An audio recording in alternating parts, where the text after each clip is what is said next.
Time I was live from the very beginning, so it was unnerving. Yeah, yeah. Really? Okay. So it means that you were better prepared this time to psychologically just go live as you came in. Yep. Oh, okay. That's good. That's good. So welcome to the live stream, guys. This is Critical African Thinkers. This is a place where we examine everything under the microscope of logic to ascertain that which is most factual and logically consistent. So this is a part 2 of a series that I'm doing with Michelle Kerr, who happens to be a school teacher, and she has a lot of experience in teaching students in the US, and she understands the US educational system very well. And in our first conversation, the key point I took out from our first conversation was that teachers had a lot of power in determining what goes on in the classrooms and in terms of what is being taught, the curriculum and all that. And I also understood that there was no unified curriculum, so there was a lot of discretion on the part of the teachers. So that seems to be a lot of variability for me because if that amount of discretionary power is placed at the hands of the teachers, then if there are no quality teachers, or if the teachers are not qualified enough, then they are going to be churning out substandard material to their students, and students are not going to be getting proper education. So today I'm going to be discussing with Michelle about the qualifications of teachers in the US, and are there standards that these teachers have to meet, and are they meeting these standards? And are there ways to measure if the teachers are actually meeting the standards and all that? So that will form the basis of our conversation today. But before we go in, I just want to say that I mentioned last time that I was going to be having a conversation with Dr. Mason about my crime fiction novel, which happens to also feature some of the conversations that we talk about in this channel. Um, on race and colonialism. So you can go grab a copy at Amazon. The link is in the description. I'll still put it here for anyone that wants to get a copy, so that at least when we're talking about it, you have an idea what we're talking about. So let's go right into the conversation for today. I believe it will be just as interesting as the first one we did. That first one was really, really interesting, and it did stump me. It did stump me because I wasn't expecting there to be no unified standards. I expected it to be unified standards across board, and that these standards should be rigorously enforced. So before we get into that, Michelle, could you just sort of repeat for me the basis that teachers have a lot of discretionary powers in the school? Can you just repeat that for Sure. me? Put it in a much more form that we Well, understand. first, let me just say I'm a teacher. I'm fairly unusual in that I have four credentials, four high school credentials: math, English, social science is called in California, and also I have my career technical education, known as a CTE credential for vocational tech, which is fairly unusual. So I have four credentials, and I have taught in all of those subjects. Now, answer to your question, yeah. Well, if you take a look at the U.S. Constitution, and a lot of this has changed over the time, but one of the things that the U.S. Constitution did was it set up, here's the things that the federal government has, and here's what the states do. And the two most notoriously state-owned areas are crime and education. Okay, and then by education began at the local community before states started doing something about it, at least, generally speaking. And local community control of education goes back to our founding, like Massachusetts. The Pilgrims were setting up, they wanted to read the Bible. So visitors came to America, the colonies, to how literate even little kids were.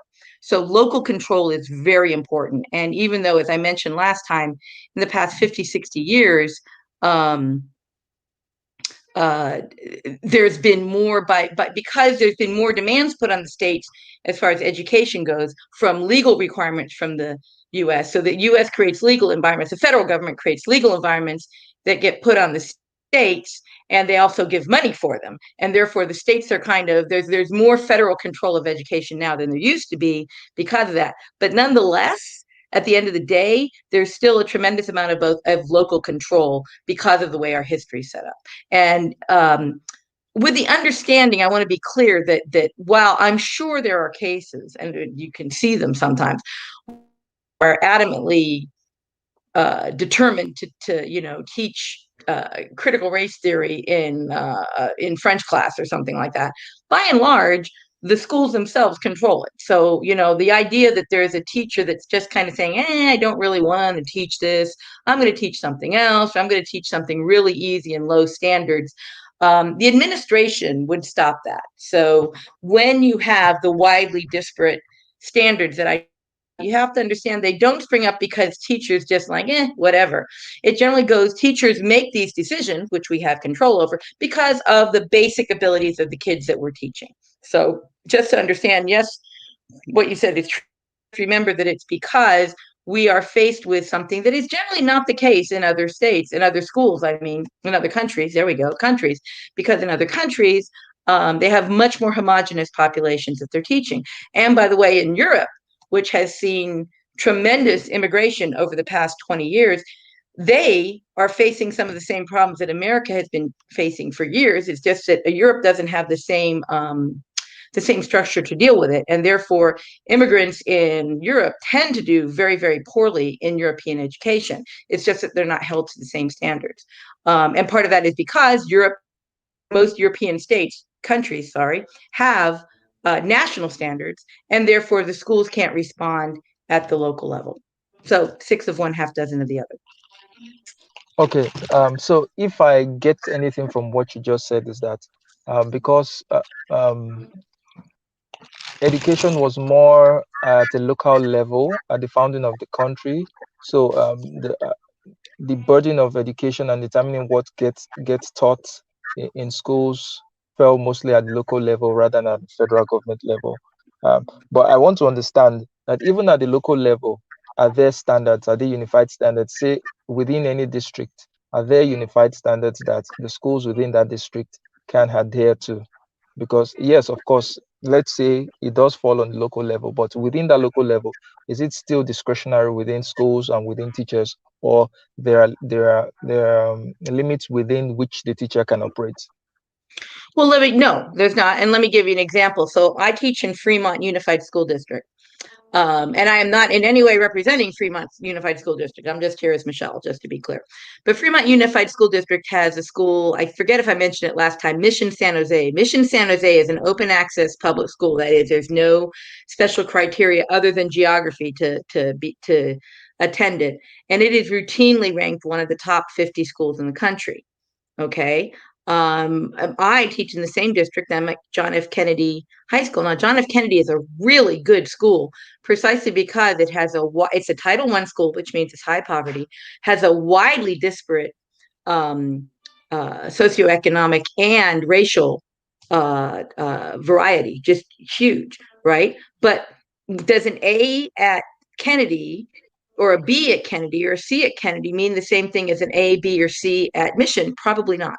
So, and I imagine that's the same thing. If you have 4 schools or 4 or 5 schools in a district, and by the way, the local control, I should have said, is basically what we call district. I think in Louisiana, they might call it parishes. I forget, but it's usually called district.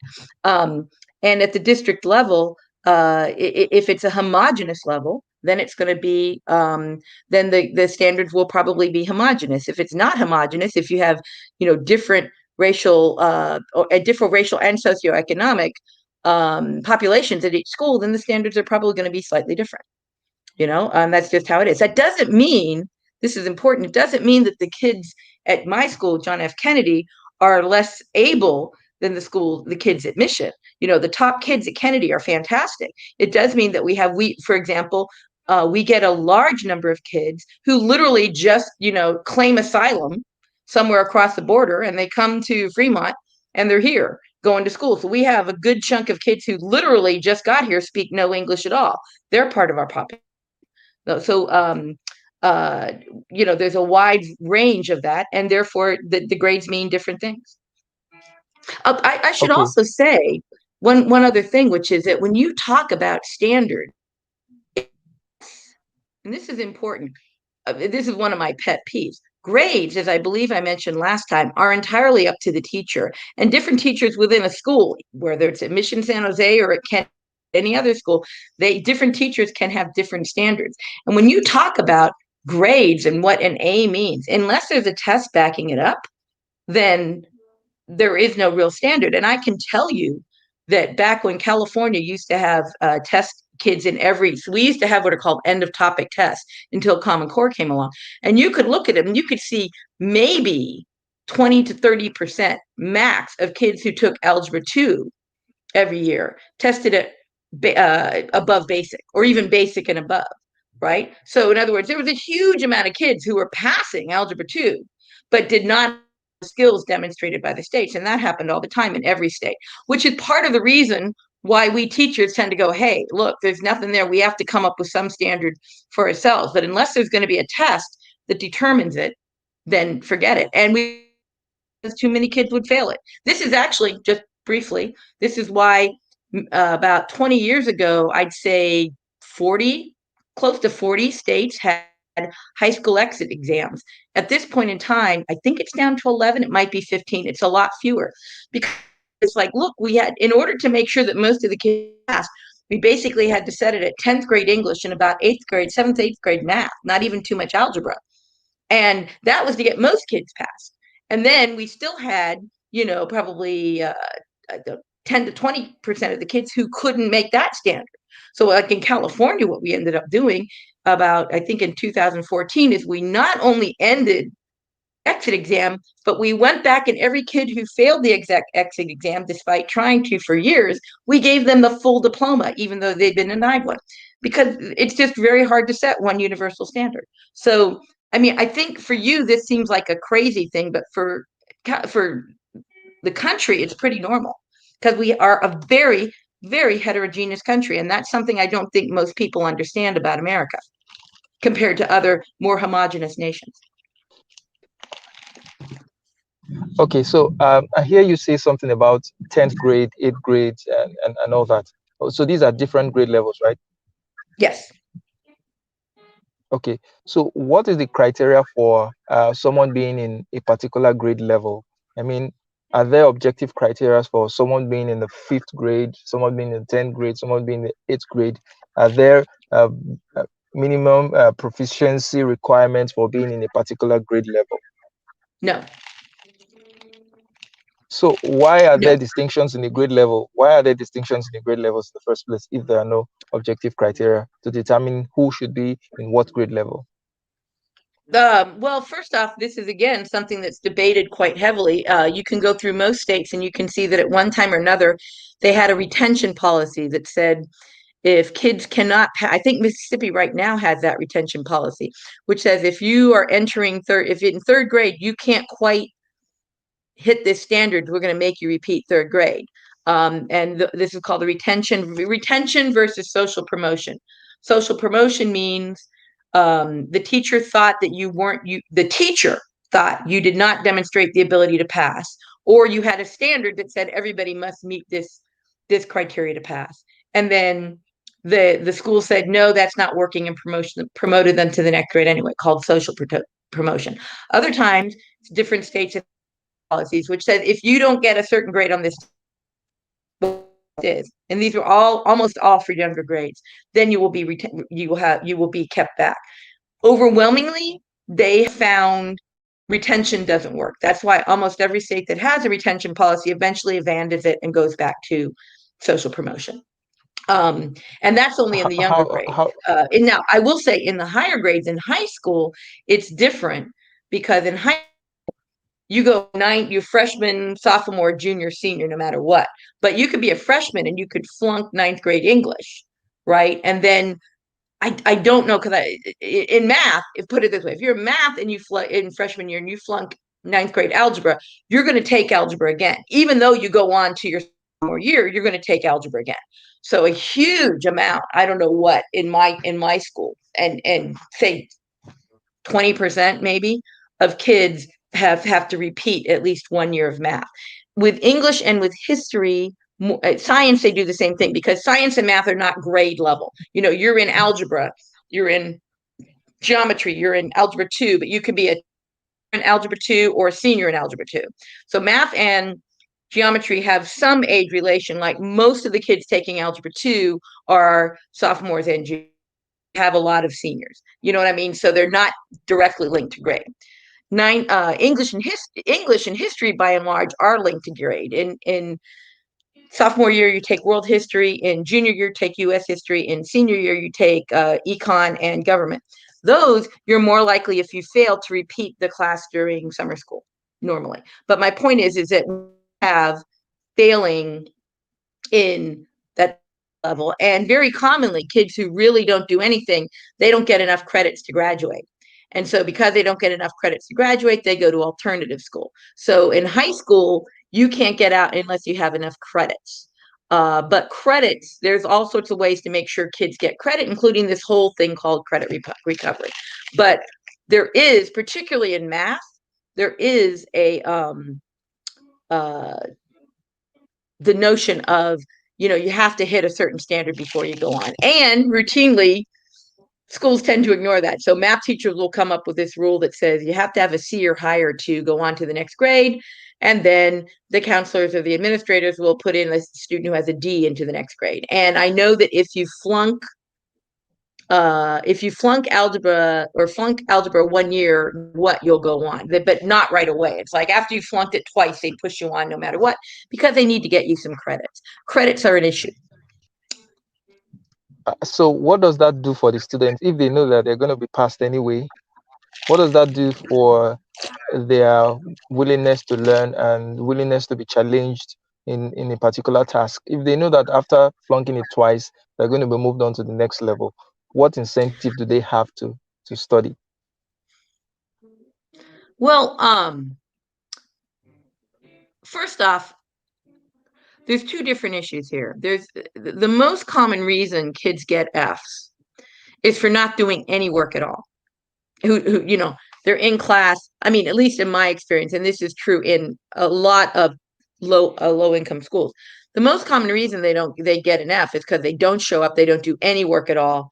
They're constantly goof around, and they fail all the tests. I mean, all of that. Okay. And those kids aren't going to get away with anything. They're going to go to alternative high school, and an alternative high school degree is nothing. You know what I mean? It's not going to get you anywhere in life. So alternative high schools themselves are schools that take all sorts of non-traditional kids. But what I'm saying is for many kids, being sent to alternative high school is not something they want.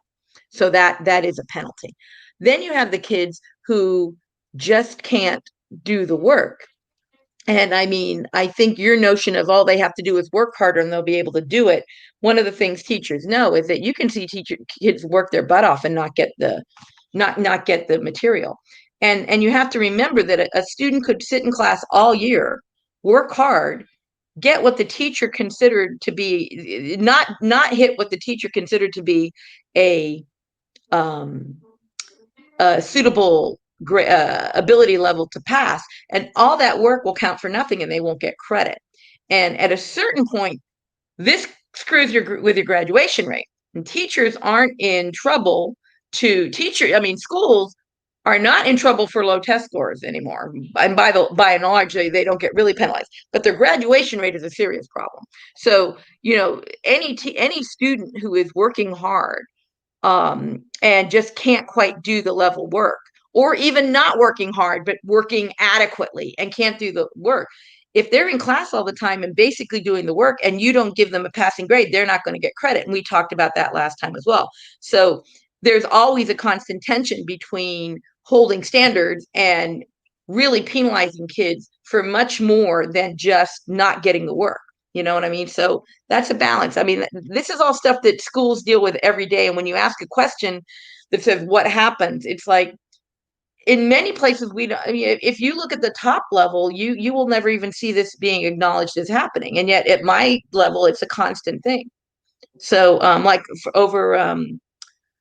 over Zoom last year, it was really hard to figure out, what to do with a kid who only did a little bit of work. It was very difficult because you would fail. I mean, as it was, we had kids who didn't show up at all.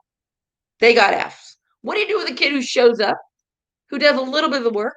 If you're giving Fs to the kids who don't show up at all, it becomes difficult. Okay. Oh, now, before there are two questions. One, this idea that there are some kids that just won't cut it or just can't cut it, no matter how hard they try. I don't know.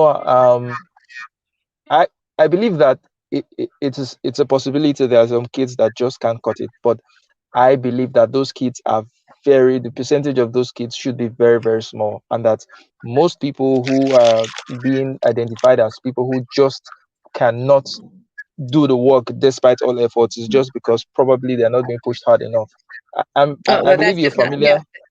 that's just not You true. you I don't know what to tell you. I mean, look, the fact is that I'm a math teacher, starting at algebra and higher.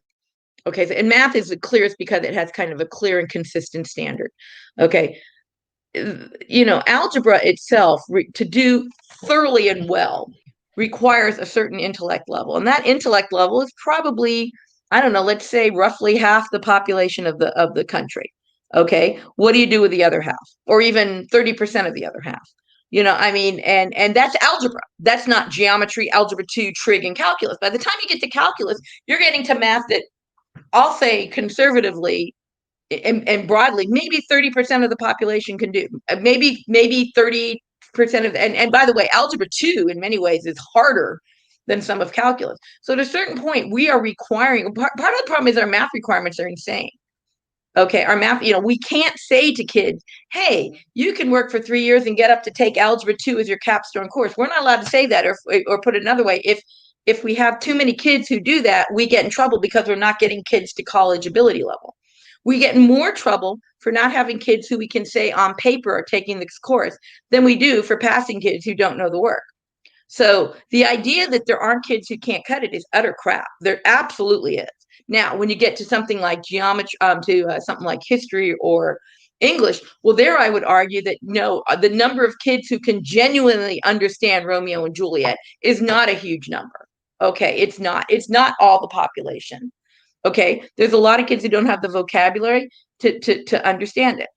We're having them read stuff that's way above their ability level, and then we're expecting them to produce stuff that's much weaker than we should. What we should be doing, I think, in English is focusing primarily on reading. And by the way, there's more of this. One of the things Common Core did was increase the amount of nonfiction that kids read, which I think is good, and having them write more functional things. And by the way, America's reading and writing skills are better than they're given credit for, particularly African Americans in writing. If you look at scores testing African Americans like essay and grammar abilities, they do pretty well. It's where the achievement gap is less, and that's as a rule. But anyway, we could certainly make changes there. But to say that all you need to do in math is work hard, that's just nonsense. I mean, I'm sorry. There are kids okay. who cannot get the math, and I mean they do get some of it. And the other thing to remember is it's not just learning it in that second; it's then remembering it for 2 or 3 months, and oh, by the way, then building on that knowledge to get a larger understanding about. Those are three separate things. Okay, and no, not all kids can do it, and that's not. And the problem is that gets into, well, I'm saying some kids of some races can't do it. No, I'm saying flat out, regardless of race. Okay, it is just simply wrong to say that all kids can get stuff if they work hard enough. Then there's the additional problem, which is the way that America is set up. So what if they don't want to work hard enough? Why shouldn't we then say, look, let's come up with different, are you learning enough? Yes, I mean Americans do learn enough. When you compare Americans by race across the country, I mean, across the world, we do very well. The racial education gap, a racial achievement gap is different. But if you compare us, to each individual racial category, we measure up really well, which suggests that there's something other than our our educational standards or our lack of educational standards that are leading to this terrible state of affairs that some people think we're in. One other Okay. thing I would say, I just saw somebody I comment, still it's true. Just one other thing. I believe, and I believe you can document that in high school, the math and science we demand of our students is far above what you're going to use in everyday life. Whereas until recently, the English and reading and grammar ability that we demanded our students was far below what you need in everyday life. And I do believe we need to balance that out. I think this drive to get kids to calculus is crazy. Okay.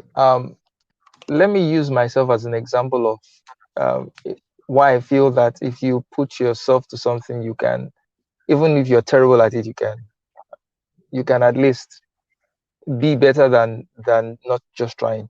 I'm terrible at math. I would admit that right from primary school, I was really terrible at math. And going into secondary school, it was also a challenge.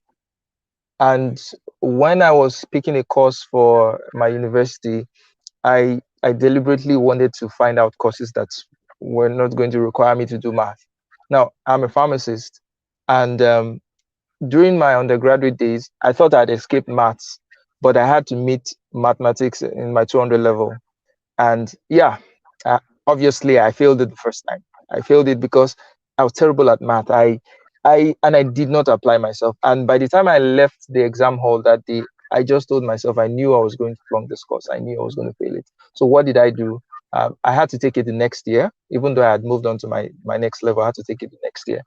I got a tutor to tutor me on maths. It was calculus and statistics and some other math stuff. And you know what? I applied myself to it and I studied. I did the work. I put in more hours. I put in extra hours. And by the time I sat for the exams and it came out, I got a B.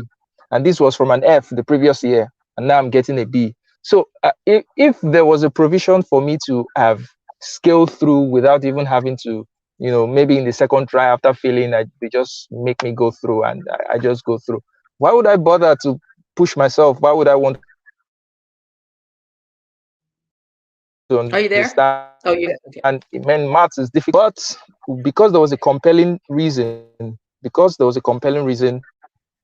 Hello, can you hear me? Did I freeze? Yeah, I can hear you. You cut out for a minute, but you're back. Okay, so because I was saying that if there was a way for me to have moved on without having to pass that course, then why would I bother? But because there was a compelling reason for me to pass that course, because it was absolutely necessary for me to graduate from the university, then I had to put in the work and make it happen. So that is why I say even though there are some people that would never get it, those people are very, very small. And that most people, if there are reasons enough for them to if there are compelling reasons enough for them to study hard and get the grades, they're going to get it. But okay, so maybe we'll have to disagree on that point. Well, let me So the just say one next thing. question, okay. Before we do that, can I just answer this because I think it's important. Did you go to college? You're from Nigeria, is that true? We've never actually talked about Yeah, this. What yeah, country are you from? Okay. Did yeah, you yeah, go to yeah. college in Nigeria Nigeria. or in Europe? Nigeria. Okay. What percentage of people in All my Nigeria go to education in college? Nigeria. What percent of I don't people have go that to statistics off the top of my head. not a big I number, don't I'm have that guessing, statistic off the top of my head. but probably not a big number. Well, no, it depends on the state you're living in, depends on the area you're living in. Okay, like Oh, heavens. Are the you saying numbers that are there are numbers up well, north, put the it this numbers way, are abysmal, but down south, in the United States, I believe the number of college graduates is 30%. Okay. So what you're saying is that, I mean, and by the way, you speak English, you're highly educated. So I don't know, do they teach English in high school in Nigeria? yeah, they do. Okay, so English you is a learned English requirement in for high school. every yeah, you have to learn English from primary school, secondary school. Yeah, it's a Okay, requirement. and then the Even to next get question into is, university in the matriculation exams to get into university, English is compulsory for all courses. Any course you want to go for, English is got compulsory, it. so you have to Okay, pass it. so in other words, well, that requirement almost by definition means that not everybody in Nigeria gets a high school diploma either. right? So what I'm saying is that using yourself as an example is good, but you're pretty much proving my point. We're not disagreeing. I mean, are there, I know lots of people who are primarily English based, verbal, not English, but verbal, right? And they all say, oh, I'm terrible at math. I'm like, no, you don't know what you're talking about. You're not terrible at math. You just don't like it. And that if you had to, you could gut it up like you did and get a B. Okay. But you're almost certainly in the top, I mean, never mind 30%. I would say you're probably in the top 20 to 10% of college graduates in your country, probably in Africa, and quite possibly in the good top 20% worldwide. And you're not an example of the people that I'm saying are struggling in math. Because if any kid who is in the top 30% of intellects, regardless. Now, I think what the difference is that I see intellect as playing a big part. Hard work's important, but intellect is a necessary requirement. And I think a lot of people think, no, intellect's Hello, kind of Michelle. irrelevant. Hard work's everything. And I disagree with that. Hello. You froze. I couldn't hear much of what you said for like the last 1 minute or so. So could you just Sorry. go over it again? Yeah. Okay. All I said was that is that in I think many people hard work is the primary issue and intellect secondary. I think intellect is a necessary criteria and that hard work matters. What I'm saying is you're a really bright guy, and the fact that you didn't like math was different from the fact that hard work was what allowed you to get past it. What allowed you to get it past it, in my mind, was the thing is that you're a smart guy. Okay. And then, yes, you didn't like it. You blew it off, and it turns out, and you had to go apply yourself. I agree with you, commend you for it. So how are you not sure that's the case for many of these other kids? How am I sure? It's really kind of funny. You can see I mean, like it. I know kids who are bright who just don't like math. There's a difference between anybody who's bright but doesn't like math and somebody who genuinely doesn't get math. For starters, you can ask one group what 3 times 5 is, and they'll say 15. You ask the other group what 3 times 5 is, and there'll be a pause. Some of them will say after a pause 15. Some will go 15. Some will go, yeah, I don't know. Key difference right there. There are extremely bright kids who have trouble with math facts, but that is a fringe group. Okay. And there's also kids who are really bright at math facts, really good at them, that have trouble. So it's not a perfect thing. But I think one thing that makes people uncomfortable with what I'm saying is I'm saying that, well, how do you know? And what you asked, how do you know if the kid's smart or just not getting it? And I'm like, well, you got to remember, teachers want to teach. I mean, the number of teachers who are just like blowing the kid off and say, oh, this kid doesn't get it, so I'll lower their standards. That's not what's happening. And I think that's part of the problem is not problem, but I mean, a continual thing is here. When I describe something, I'm seeing it as this like, there's like a whole bunch of stuff going on, and you see it as, madness, anarchy, how do you, and it's like, teachers don't just randomly say, and I mean, there are many people who accuse us of, the kid's just not started off, so I'll lower the standards. That's not what's happening.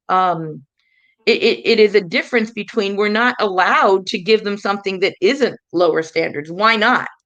Why can't you say, look, whether it's because, let's assume the difference doesn't matter. The difference between you don't want to work and you can't do the work. Let's say there's no difference, but we can put you in an easier class. Why not? Because that way we're not wasting the kids' time. Some kids are Okay. teenagers. They might not want to work.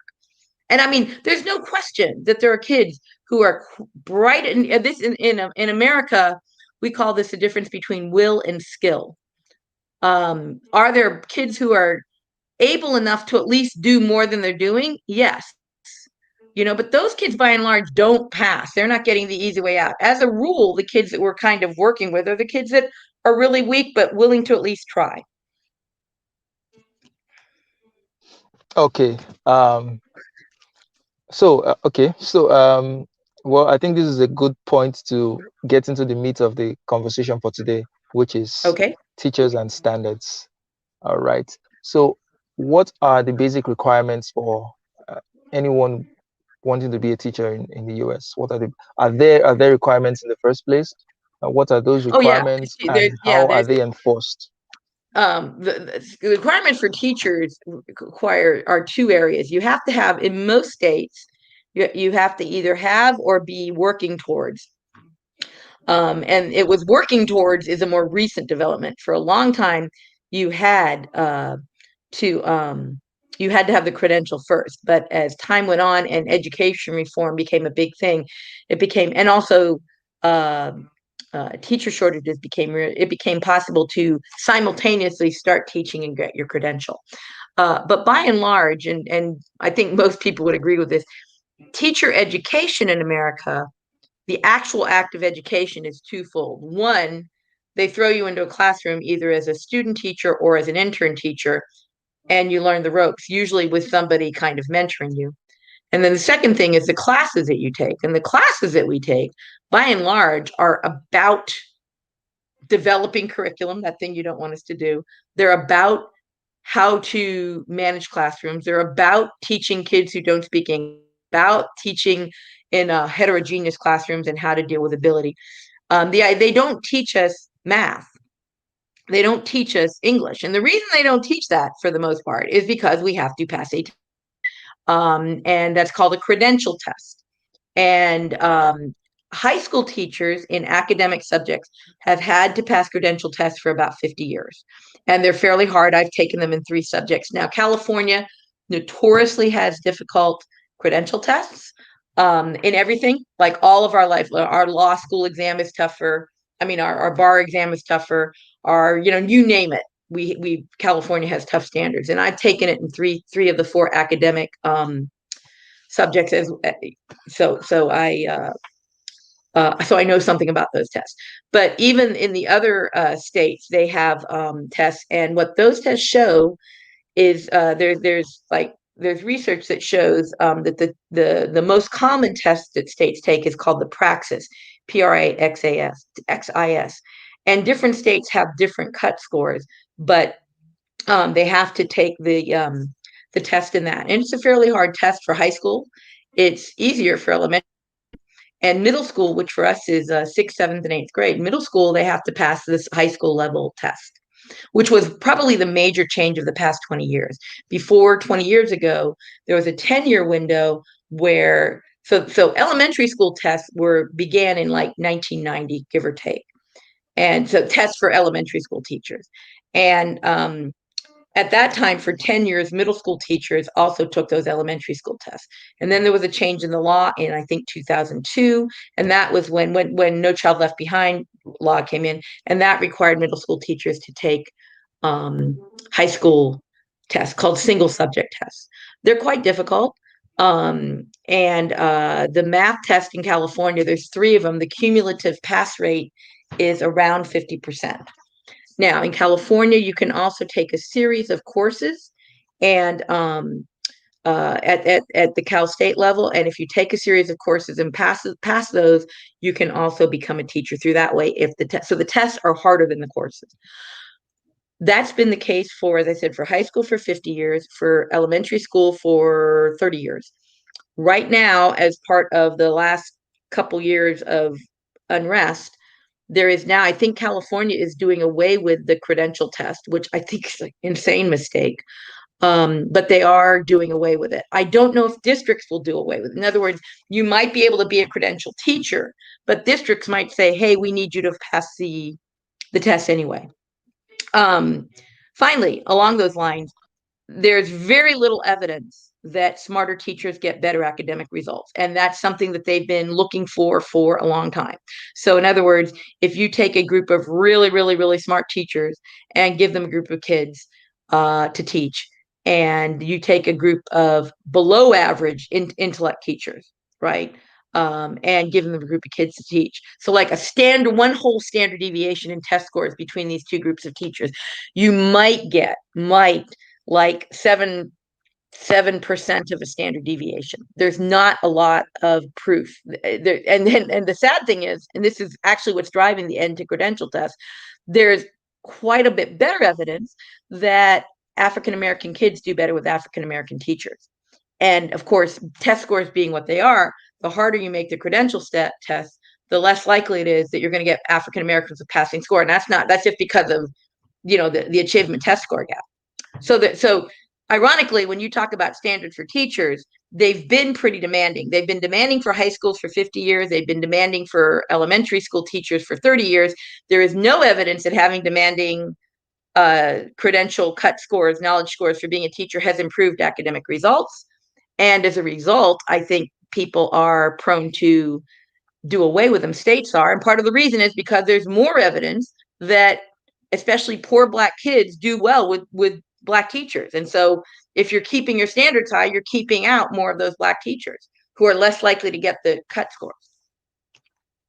That was a long Okay. answer. So what I'm trying to say is, just to shorten it, is that we've had as much academic standards as you need for high school for 50 years and for elementary school, middle school for 30 years.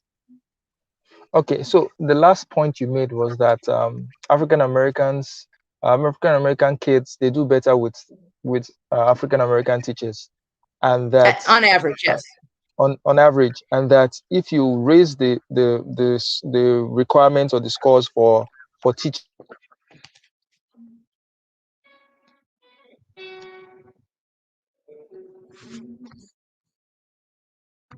then most likely you're going to get less of. Hello, can you hear me? We were both cutting out there. I hear you now. Can you hear me? Okay, so Yeah. you said if you have less, if you have the criteria or the test scores for the teachers increased, you might have less of African American teachers, and therefore You will. less African American students will pass because they apparently do better with African American students, African American teachers. But Let me yeah, let me let so me push back on that. but Let me push isn't back it on the that. case that those that African American teachers that finally pass the test are of a higher quality?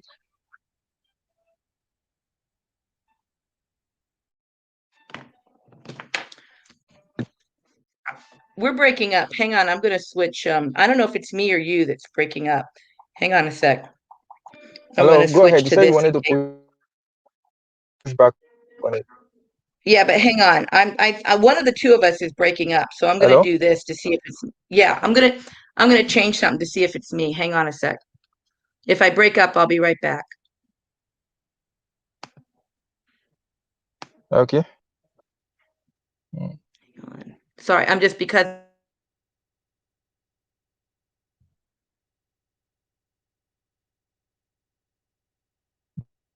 Can you hear me? Yeah, I can hear you. Hello? Okay. I changed what Yeah, I can network hear you. I can connection, hear you. see if it works a little better, because one of the two of us was breaking up a lot. Yeah. Let me go back and say, because I might have put in, sometimes I put in too much information in one answer. So the original answer to your question was, what academic credentials do teachers have to have? And so let me keep it simple. Right now, at this point in time, and there are many African American teachers, let me be clear, but right now at this point in time, we have very high academic standards for teachers that they have to demonstrate with a test, which is harder to fake than than grades. Okay, so in other words, right now right now our teaching pool has pretty impeccable credentials. Okay, and what I'm saying is that has not resulted, because especially in elementary school, this started to change in 2000, and that has not resulted in a concomitant increase in student outcomes. So the belief that having better academically qualified teachers, I would argue, is that our teachers are more than academically qualified, and that we might do better to lower the academic qualifications needed, and get more teachers, particularly for those in African American communities, but not exclusively. So all I'm saying is that we've had very high standards for teachers, and that's one of the most misunderstood things about most Americans do not understand. They think teachers are three steps up from morons, but in fact, um, high school teachers, the academic standards are quite high. And for elementary school teachers, they're basically at about 10th to 11th grade standards. They need to know minimal algebra, a little bit of algebra, decent vocabulary, good grammar. And that's really all you need to know for elementary school. Now, they're higher in some countries, but they have fewer demands. They have fewer teachers that they need. I mean, not everybody goes to high school, to academically demanding high school in Europe, for example. So there they say, hey, everybody's got to have a master's in their teacher thing of interest. But from a demonstrated ability standard, there is nothing lacking in America's school teachers right now. Okay. Okay. So before we still pursue that line further, you mentioned something earlier about African American kids doing better with African American teachers, and some in the chat room wanted me to ask you, why is that the case?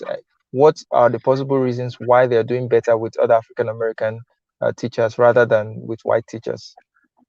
I have no idea. I will tell you what I posited. I was talking to Glenn Lowry about this, and I wonder if it is that kids. So there's different kind of teachers. There's teachers that relate to kids emotionally. There's teachers that relate to kids based on the subject, and there's teachers who relate to kids based on the learning, which in subject and learning are not the same thing. It could be that, and I've often wondered if you look in, and this is true regardless of race, but if you look at kids in very high poverty situations, again, regardless of race, they tend to want to relate to a teacher emotionally. There seems to be that they prefer to relate to a teacher emotionally above all, right? So I've wondered, this is just wondering, if maybe if you're in a high poverty area and you're Black, that you kind of assume that another Black teacher cares about you, in a way that doesn't have to be established with others. So there's a more easy rapport. I don't know if that's true. There's nobody's understood. It's a very look, it's a very troubling notion. And I don't think anybody likes it, but it's pretty consistent in the literature that there's no evidence that smart teachers get you better outcomes. I mean, there's some things, well, hey, if you teach advanced math in high school at a predominantly white school, then math teachers with a master's in math will do better than teachers who are just credentialed in math. I'm like, okay, well, now that we've established, 0.05% of the population, now let's talk about the rest. Okay, when you talk about broadly speaking, there's quite, and a good person to read on this is Dan Goldhaber. There's quite a bit of evidence that smarter teachers do not invariably lead to better academic subjects. And again, we've proven it on a broad level in that the teacher pool that is brought up primarily by our massive changes in the 90s and early 2000s. There's teachers who were literally like no longer able to teach because they couldn't meet the new standards. So they had to drop out. So our teacher pool in 2008 was much more academically qualified than our teacher pool in, say, 1992. We did not see a huge bump in results because of that. And so the whole premise is just flawed. Now, specifically on African Americans and why that is, nobody knows, but it's, again, fairly consistent. You can Google it. You can Google and find a number of studies showing this. This doesn't mean that Black kids do terrible with white teachers or nothing like that. It's just that consistently, particularly in high poverty areas, this turns out to be the case. Okay. So when you say the increase in qualification of teachers has not translated into a better outcome for students, well, I would say that qualifications is not the only thing that matters in terms of how effective a teacher is going to be in the classroom. They may know the stuff, they may have the knowledge, but they may not have the necessary skills to be able to impart that knowledge on students. They may not have the emotional intelligence or whatever you put it to be able to communicate that kind of knowledge to students. So the qualification exams for teachers, does it also take into consideration capacity to teach, not just knowing these things, but ability to impart knowledge and teaching styles, and how quick the teacher is in understanding the environment and of the students, and adapting to it? Does it take that into consideration? Oh, of course not. Or Not it's only just the don't they, but tests? if they did, they'd get sued for good reason, because there's no way you can predict what qualities make a good teacher. There's a billion different ways to be a good teacher. I'm sorry. It's just that, there's no way they'd get sued. There's no way to test the right thing. Teachers, it's better to think of teaching like acting Teaching is really more like acting than anything. And you couldn't have a test to say who's going to make a good actor. Okay, what you can do is make sure that your teachers have the academic knowledge. And then again, while people sneer at ed school, what ed school is basically doing is giving you a year or two, ed school, I should say, let me say, because there are education degrees, which means you spend 4 years in education, getting an education major, which is a waste of time, I think. But California doesn't have that. California has a year or 2 year program um, that's after a college degree. But in either case, they spend time teaching you how to think about teaching, but they don't say there's one way. And everybody will acknowledge that the vast majority of time spent in ed school is spent learning how to think about teaching kids who are hard to teach. In other words, they don't spend a lot of time in ed school teaching you how to teach gifted children. Not a big subject there. So what they're basically doing in ed school is teaching you how to teach diverse kids from diverse backgrounds or backgrounds that are diverse to you. So there's no test in that, and it would be rejected. You can't. One of the things that really bugs me is when you see people who want to change education in America, they'll say, we know what works. And it's like, no, you don't know what works. I'm sorry, you don't. That's just nonsense. Nobody knows what works. And different things work. So I think, again, you're looking at education like it's something to be fixed. Okay. And I would argue that while there are fixes to it, none of them are universal, and everything that people think is wrong with the way we teach our lower ability kids is that not that we're making it too easy. I would argue that we're making it too hard, because if you spend too much time with a kid and all the time they're spent in school is spent being utterly, I don't understand it, I don't know what's going on, I don't care. If you take too much, by the time they get to high school, they're not going to care anymore. And so I think that that is so while I think there are fixes, I really don't think that there's anything wrong with the teaching pool, other than we need more of them, and we need more of them in certain areas, particularly in high poverty situations. And this is why this is the root of my comment about how maybe we should lower the academic criteria. See, and the thing is, lowering the academic criteria does not mean doing away with the test. I find the fact that we're doing away with the test in many very upsetting. I'm really worried by that. But I do think we could loosen the criteria, particularly like make a kindergarten through third grade credential, and give more teachers, more people who might not have the ability, might not be high ability, but do relate to kids. You don't need to be a rocket science, forgive me, to teach first grade. And the most important thing, and I mean, I've seen this, you can see, people who you think, oh my God, that person's annoying and obnoxious and I don't like them. And you watch them with a room full of 6 years old and you're like, oh my God, how they get the kids motivated and wanting to learn and wanting approval. There's a lot of things that go into teaching. And so I would argue that that the best thing to do is to possibly loosen the standards a bit. Again, this is in the context of my major point is that there's two things. One, academically, right now, we are requiring more academic demonstrated knowledge of teachers than at any point in our history. That began for elementary school in really 1990, but we started enforcing it in about 2001, and then for high school since 1950. And right now we have a highly educated, demonstrated ability. They've proven their demonstrated ability. And so the idea that we need smarter teachers is just not going to fly. Okay. I don't think I'm making the case that we need smarter teachers. I'm just saying that at the current level of the capacity, then it should not be reduced, because at the current level of capacity, they seem to be doing a good job. If the teacher is the most important element in determining what happens in the classroom, then at least they should have a certain level of competency, which you have demonstrated that they have. So that gives me sort of a kind of assurance that, okay, even in a situation where they have a lot of leverage, they have a lot of discretion, then they're going to be able to impact very well because they are not substandard. That gives me the assurance. So I was thinking that I was probably thinking that the same way in which the teacher had so much discretion, So also the teachers' qualification was so discretionary as well. That's okay, no standards. Anybody that wants to come into teaching can No, just come to yeah, teaching. no, that's not true at all. Okay, so You always have to pass. You always have to pass a credential test. You can't get a license without demonstrating that baseline knowledge. Again, right now, as part of the whole let's do away with the SAT, let's do away yeah. with college admissions. Right now, that's going away. I'm not any happier about that than you are. I suspect that something will stop it, but I don't know what.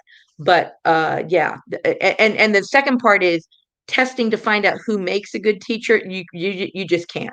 There's too many different ways. There would be no right answer per se. And one thing to remember, if you are wholly unsuited to be a teacher, teaching is one of the most if you're not good at teaching and you have to stand in front of a class of kids that don't like you, it's really easy to get your psyche destroyed. In other words, the people who are unfit temperamentally to be teachers, they're going to leave pretty soon in most cases. It's just, I'm not saying every case. The larger problem that is often mentioned that is teachers who get burned out but stay in it at the other end. That does happen. That's true in all professions. But somebody who's completely unsuited to be a teacher, they're not going to last very long on their own. It can be really damaging. Really, I speak from personal experience to be facing a room of kids who think you're full of it and don't want what you have and don't feel like they have to listen to you. And if you can't figure out a way to use your skills to get them to cooperate and learn, and it's no fun. So that part of it, the what we might call the social emotional learning, or SEL, or whatever the buzzword is now, if teachers don't have it at all, they'll either learn it or they'll leave. Okay. So last question before I open up the conversation for other people to call in and ask you questions. So how do teachers determine the curriculum? How do they determine what to teach at a particular time? How do they determine what to teach each grade or each class? Walk me through that. Yeah, well, I can do it. I can do it for math, and then I can tell you what I do in history that I think most teachers do the same. English, I taught most of the time I taught English, I taught ELL. I was a first level. I was, like I mentioned, the kids who just, claimed asylum and got put in a school. I taught those kids for a couple years. But for math, most math teachers get together and they talk about the key things, the need to knows. I myself then take those down to the big five, and many teachers recognize what I mean when I talk about the big five. What are the five things that you want to make sure your kids learn? And most teachers agree about the big five. And then as you branch out, more and more feet as you move out the list of things you want students to know, more and more teachers disagree with what's essential or not. But generally speaking, most teachers will get together and at least agree that they want this group of things, and they do talk. Teachers talk within their, teachers spend time within their community talking. I mean, within their school talking. Math teachers, we have department meetings where we talk about that kind of stuff.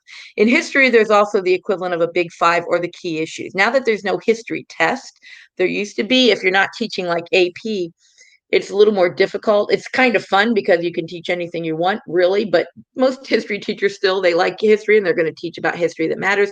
But again, they kind of get together and say, look, here are some key issues that we want to get across. In English, pretty much at the literature level, it's on the books. What three books are you going to read freshman year? What three books are you going to read sophomore year? And then possibly what other writing projects are you going to do? And then they often do it in terms of organizing an essay. What are we going to focus on by year? Those are the things that they generally do. Okay. So that's good. So Michelle, it's been a wonderful almost an hour that we've been having this conversation.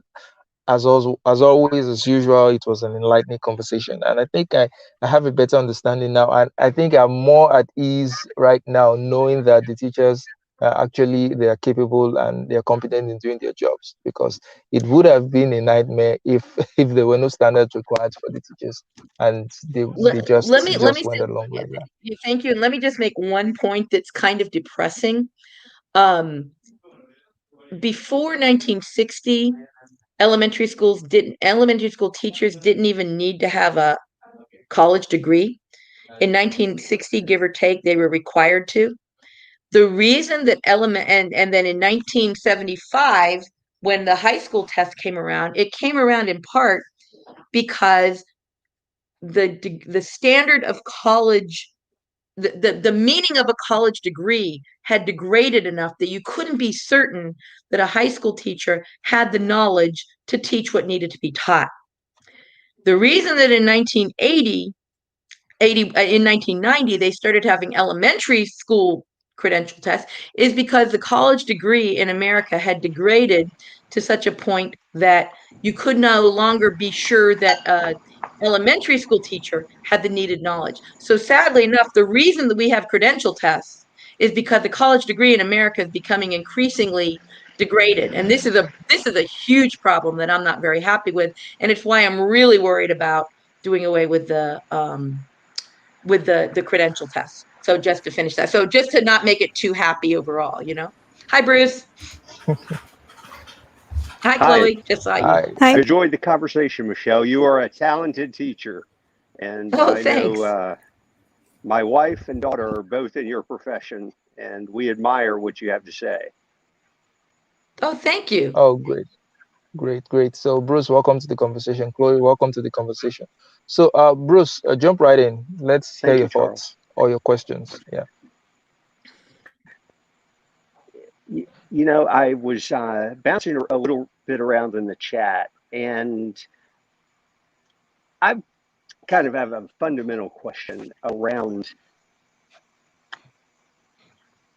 not so much whether let's assume we had every teacher in America qualified to teach the subjects we're asking them to teach.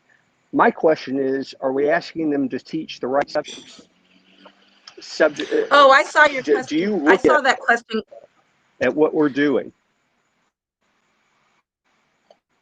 I saw your question come across email, and Did that make sense? that's a different question, but it goes back to what I said, which is that I firmly believe that we are requiring too much math of our students, and that we would do better to require less math with more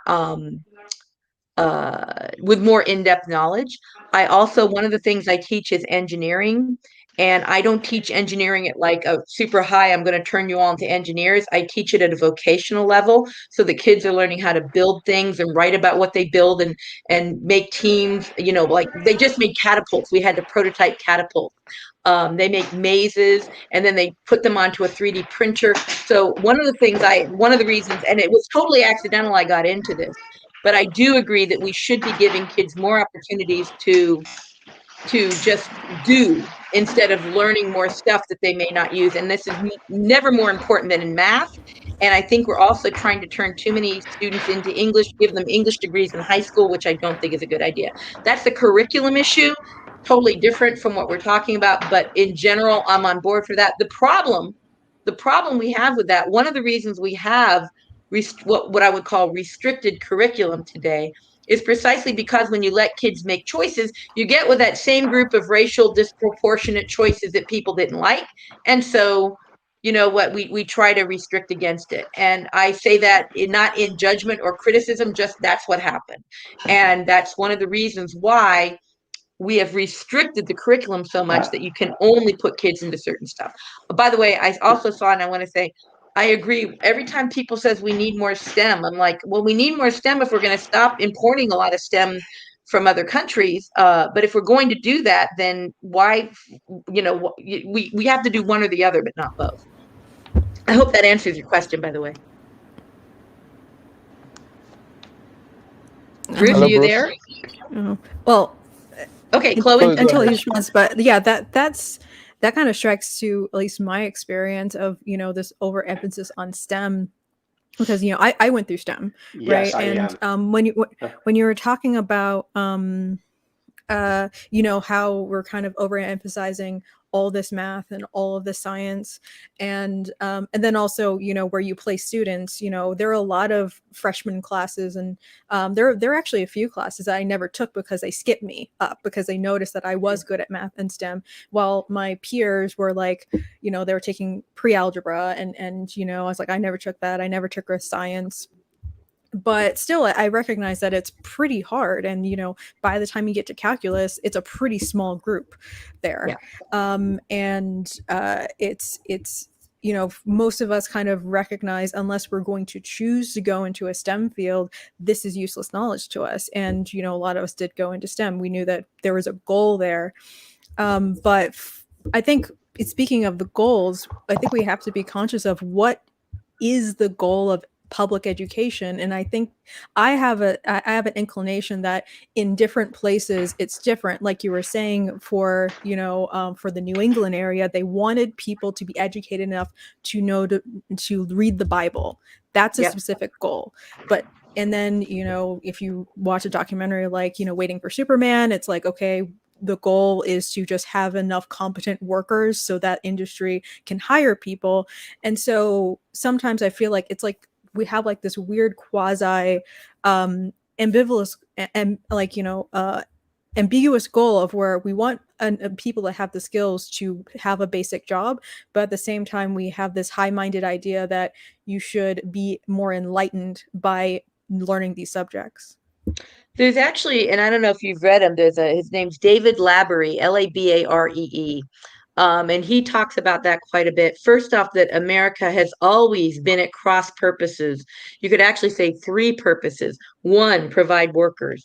Two, provide a notion of a common community, a common civil community, like what it means to be an American, have a common base of knowledge. And then third, self-improvement, in other words, the get to college group. And we go back and forth between the three of them all the time. Right now, the emphasis is very much on the self-improvement part. In other words, getting kids to college, that's almost overweighing. And there's people who are trying to bring back in the civics part of it. I'm like, you got a lot of work to do before we're anywhere near the point of agreeing on a common civic structure for education. As far as I'm concerned, it's going to be unique to that community. And the third, which is one I actually in many ways have the least sympathy for, which is the workers. And this is because my dad worked in the airlines, and teachers used to spend tons of money on training. You know what I'm saying? It's like, I'm like, you want workers, train your own freaking workers, dudes. I mean, but that doesn't, I do think that we should hit a basic level. But the thing is that high school graduates, the bulk of them are hitting that basic level. That people think it should be higher. If you're using NAEP standards, that's ridiculous. But your main point about what is the purpose of public education, I absolutely agree. We do not have a clear answer. We have about three. And depending on what people want is which one they're going to use as their emphasis to make their argument. And that is a big problem, I agree. It's also probably unfixable, is my guess.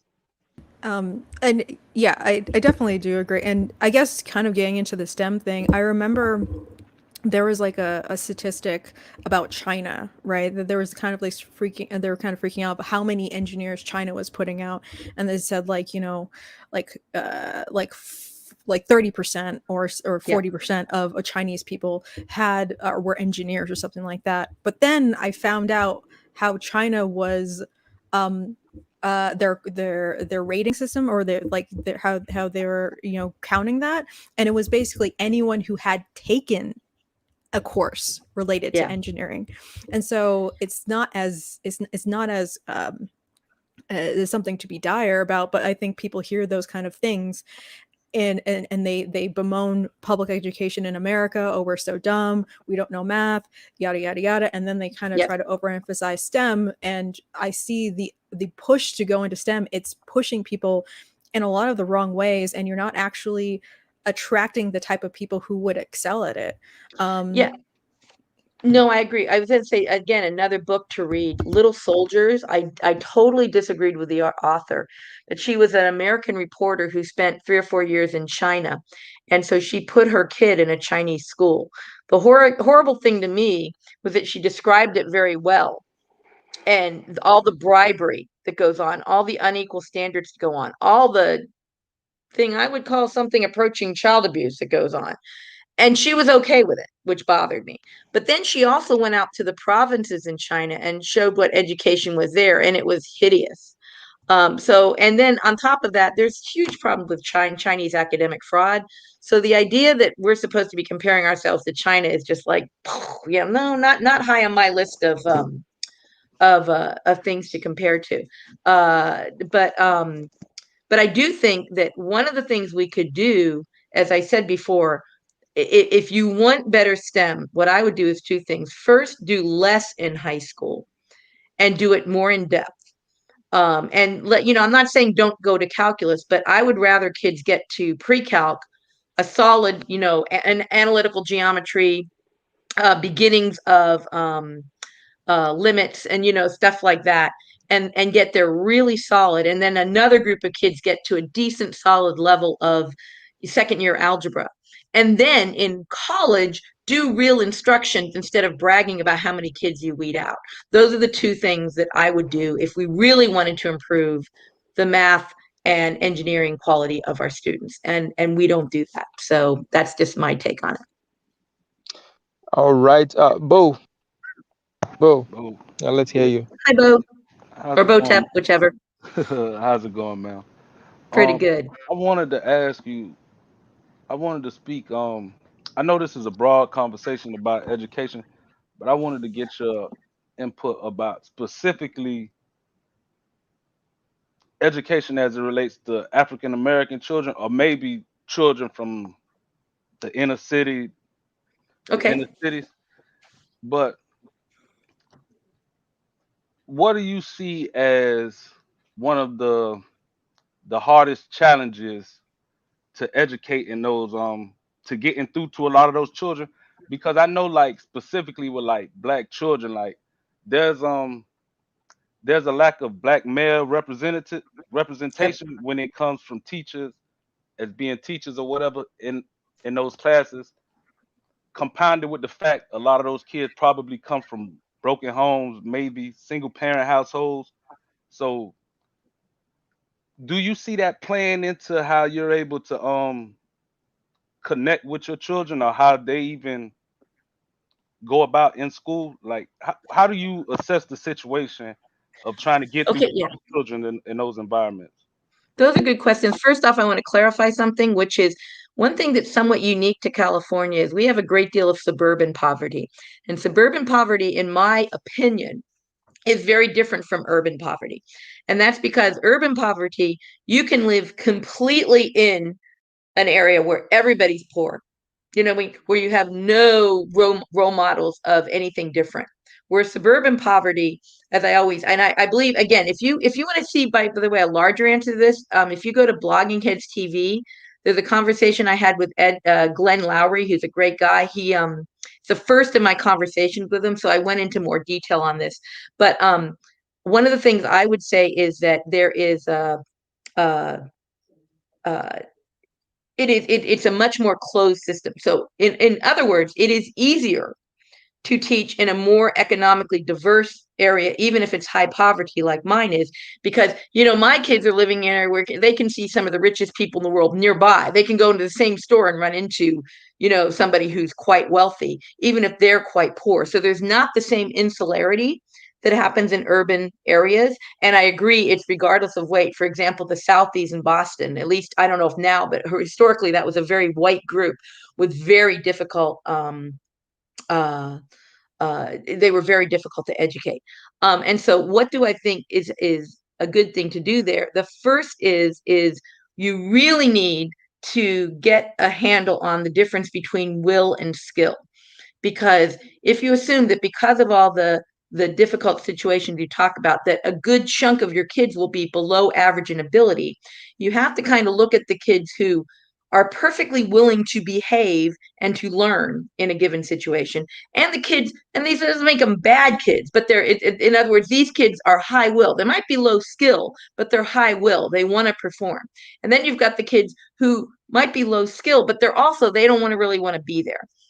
Take those kids, which is always a much smaller group than anybody thinks. And those kids I would put with specialists to, say, look, we don't want to expel you. We don't want to kill your chances here because you've got some strong will that we might need. But we got to figure out how to not disrupt the education of the other kids. Disruption is one of the hugest issues in high poverty schools. If you Right. can fix that problem, you might have low test scores. But see, I don't think low test scores in and of themselves are a bad problem. If you've got kids who feel like they're learning, and they're producing, and they can set goals, and they can see those goals being met, and people working to help them, those are all good things. And you can see a lot of high poverty schools that have low test scores, but you can go in and you can say, no, this school's functioning. You go into others where you see it's crazy, right? Those are the schools that need help. And what I would do, as I said, is make that separation and then focus on getting teachers. And this is where I mentioned that honestly, I'd like to see a credential for K-3. So if I have somebody, like you say, we have fewer male teachers, and I have a guy who's, he's always struggled with school, but he's great with kids. You know what I'm saying? He's really good with kids. And it's like, and let's not, he's not an idiot or anything. But he's not really good at doing tests. And so he tests at like the 9th or 10th grade ability.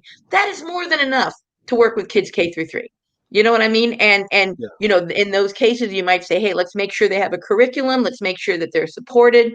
But we need more teachers to work with kids and that's the hardest group of kids to work with. So there's two things I would do. One, you need to be able to look the problem in the face and say some kids are just harder to work with than others, and that it gets way too hard in very dystopian schools where there's too many low-will kids and teachers give up. And then on top of every other problem, you don't have a full complement of teachers because teachers are like, I'm not working in that school. So you need to solve that problem. And then you need to get more teachers in there who are able to work with the kids and reach with them, which may not be the most academically prepared teachers. That's my take anyway. Right. I want to expound upon one point you made about the distractions, about the low skill but high Low will, will. Yeah. low will but high skill, right? What about the inverse, the low willed but high skilled, whereas you'll have children within the setting, but due to the environment they're in, they really don't, they're not operating at max capacity, so to speak. May No, it be because they're influenced by the other kids who may be low skilled and low will, and they kind no, of want that's to fit in, yeah. so to No, speak. I totally agree. I would say, actually, I was going to make this point and forgot. So thank you for bringing it up. The other thing that I think is essential to do in a very high poverty environment is find the kids who are ahead of grade level. And you should get extra funding to say, look, we've got 90% of our kids who are reading below ability, but 10% who are reading and calculating above ability. You should separate them out. You know what I'm saying? And that means that the high will kids will be, the low will, high skill kids, in many cases, they're not going to be bored.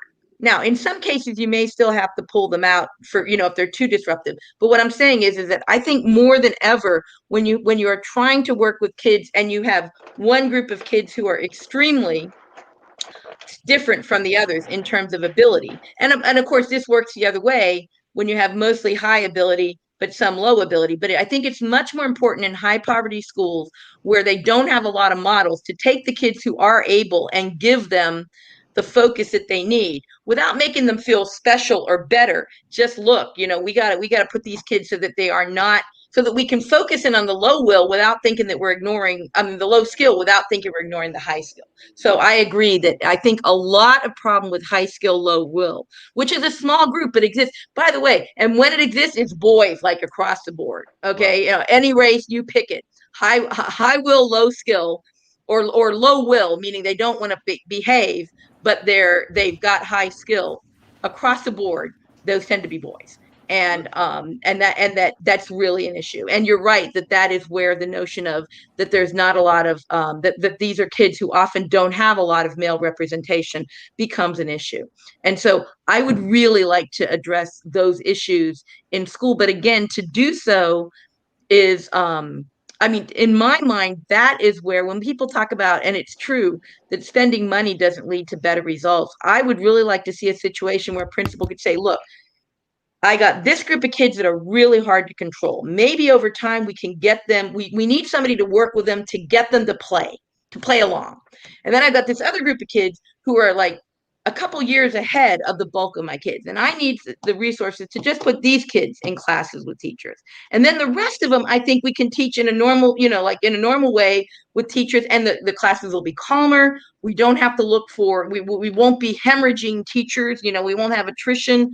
We could have issues like that. So that I would like to see schools have the money to do that. What charter schools do basically is they pull off kids not necessarily high skill, but they pull off the high will kids. And that disproportionately leaves the kids who are uninterested in school behind, which has a negative impact on the public schools, which is an issue. These are great questions, by the way. Yeah, I just wanted to explore one more dynamic, right? Because there is that dynamic of the high skilled, low willed student who's bored, right? Yes. But there's also a dynamic of the high skilled, low skilled student who's more so affected by his environment, whereas he may come from, and it may be not even due to boredom, but him being hyperactive. You know what I mean? Yep. Where Yep. other students around them, the low skilled students who may be a disruption, he may be influenced by that. Be it may they come from the same neighborhood, they all take the same bus together. So essentially they're like his friends. So he's almost more so, it's like the notion, right? That there's this notion as though a lot of black kids have to dumb themselves down to a certain extent, not necessarily just because they're more advanced, but just to fit into the setting, in a sense, more so from a behavioral perspective than an academic perspective.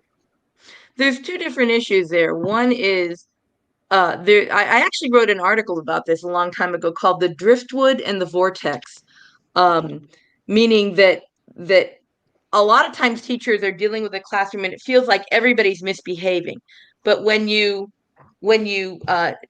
get right to it, and really start to focus in, you realize that, you know what, these three kids, when they're gone, sometimes when they're gone, I suddenly realize how much easier my class is to manage. They're the vortex kids, and they're sucking in, all the other kids that are driftwood. And this is what I'm talking about, is that, the for whatever reason, I'm not sure that, again, it's worth mentioning that in Fremont, there are very few African Americans. Our school's maybe 10% African American, but because our school is so diverse, I don't see the acting white, quote unquote, problem.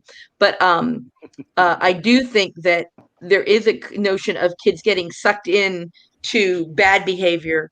And that, when you really look at it, there's only 2 or 3 kids, many of whom are quite bright. I mean, you're absolutely right. Many of them are quite bright. In fact, if you read my article, The Driftwood and the Vortex, you'll see that 2 of the kids who were by far the biggest behavior problem were kids who passed the high school exit exam. You know what I'm saying? So Bruce keeps on coming and disappearing every time I see him. But I think all of these, you're right. And again, I think part of the problem is we don't really have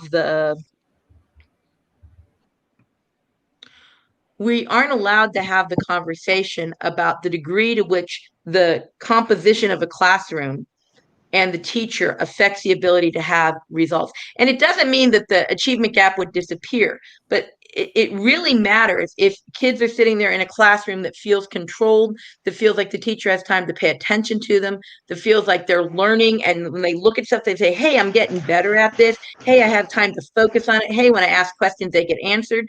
There's a lot that comes around with that. You know what I'm saying? It's like, even if you're like, you take the test and kids are still, their tests improved, but they're still below average. I'm like, I'm not a big fan of, using test scores to judge everything. I want to make sure that my kids feel like they are advancing. You know what I'm saying? That they're moving forward. And I agree that all the different issues you're talking about in a classroom can make that matter. Sorry. Okay. So we're going to go Michelle, to Bruce. Yes, absolutely, Bruce. Sorry. After Bruce asks his question, I'm going to ask a question from Stanley. Yeah, So go ahead. No worries. I apologize. No, go ahead. Go ahead. My audio has been a little rough. Sorry, I've been bouncing in and out. But tag on to a little bit what you're saying. My wife is an recognized teacher of gifted students here in Georgia. And she is a teacher at an affluent public school on the north side of Atlanta. The student population is very racially diverse, but it's diverse primarily around students whose parents have immigrated from India, Korea, China, etc. A small population of white students, no Hispanic students, and I think we have one African American, actually one child who is a African immigrant from Nigeria. It makes up her class. So can I just say, so over you've the got 10 years that she has been teaching here is that in terms of the keep going.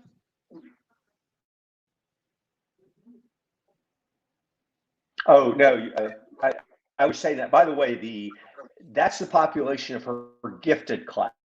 Population of the county at large is got to be 90% white. But her class is maybe 30% white. Okay. So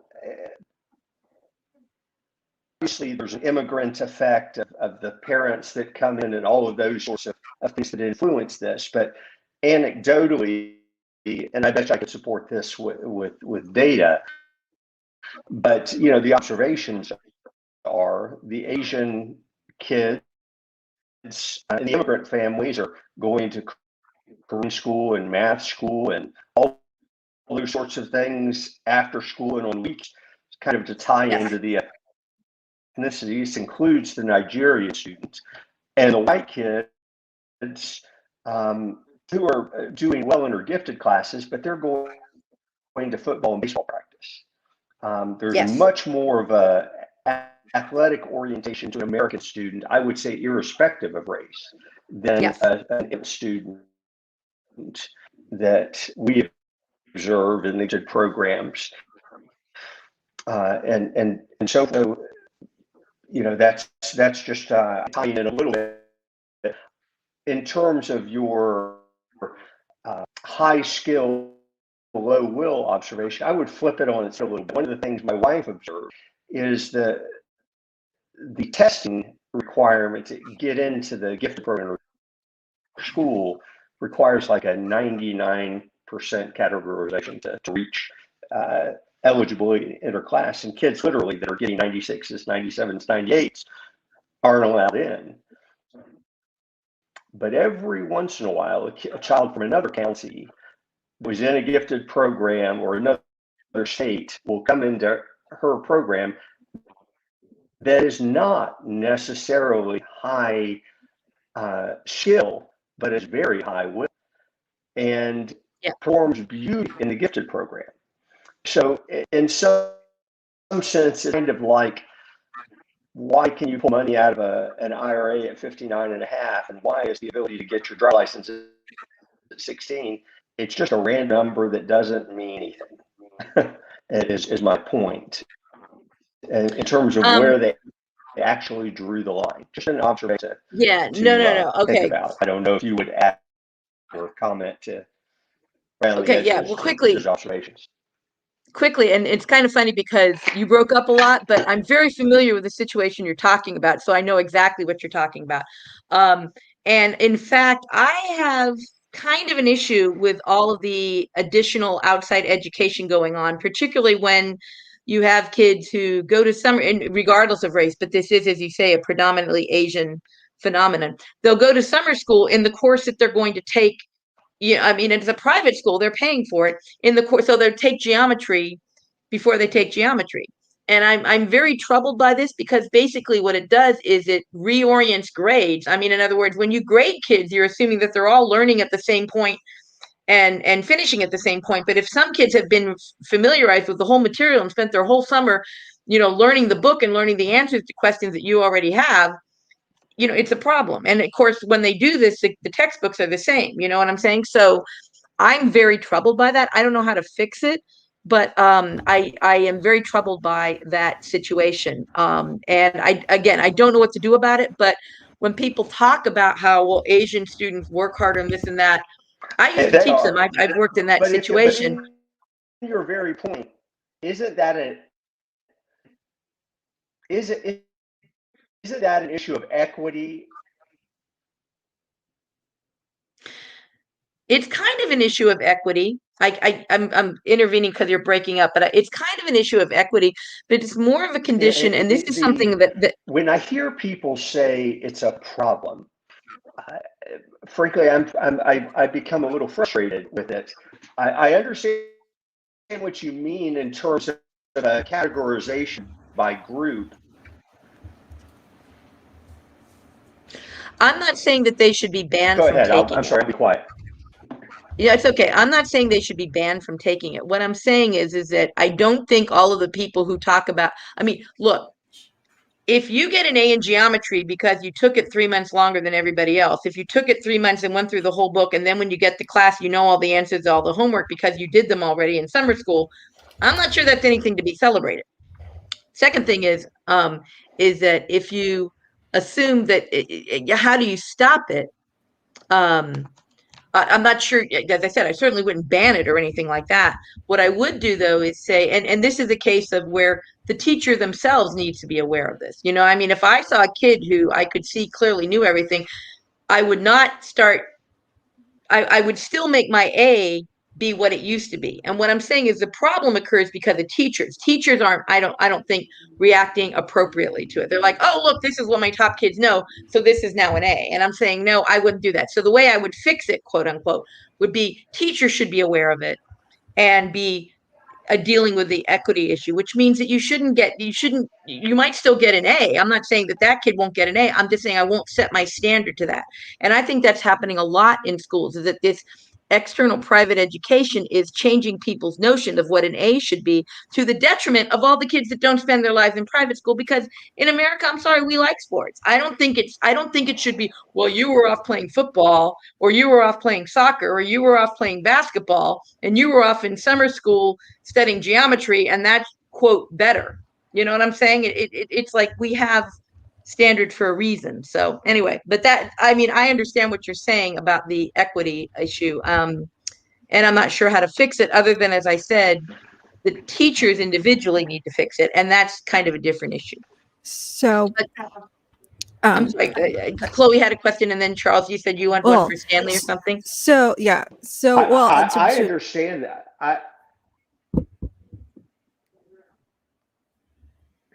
I can't hear Chloe, Bruce. Anybody else? Chloe, go Okay. ahead. Chloe, go Yeah. ahead. So Michelle, someone who would agree with you is Xi Jinping.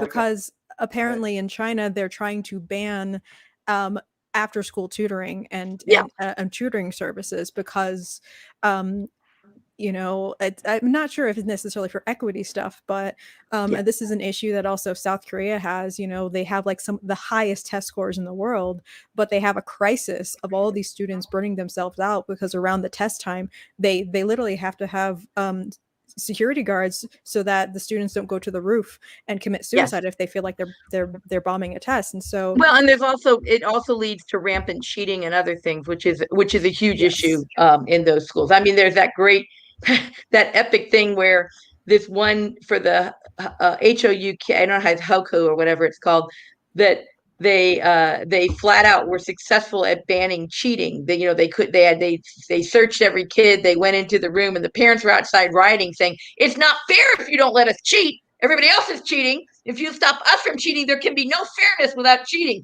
It's hilarious, but I mean, you can see what they're saying. If you randomly stop us from cheating, it's a problem.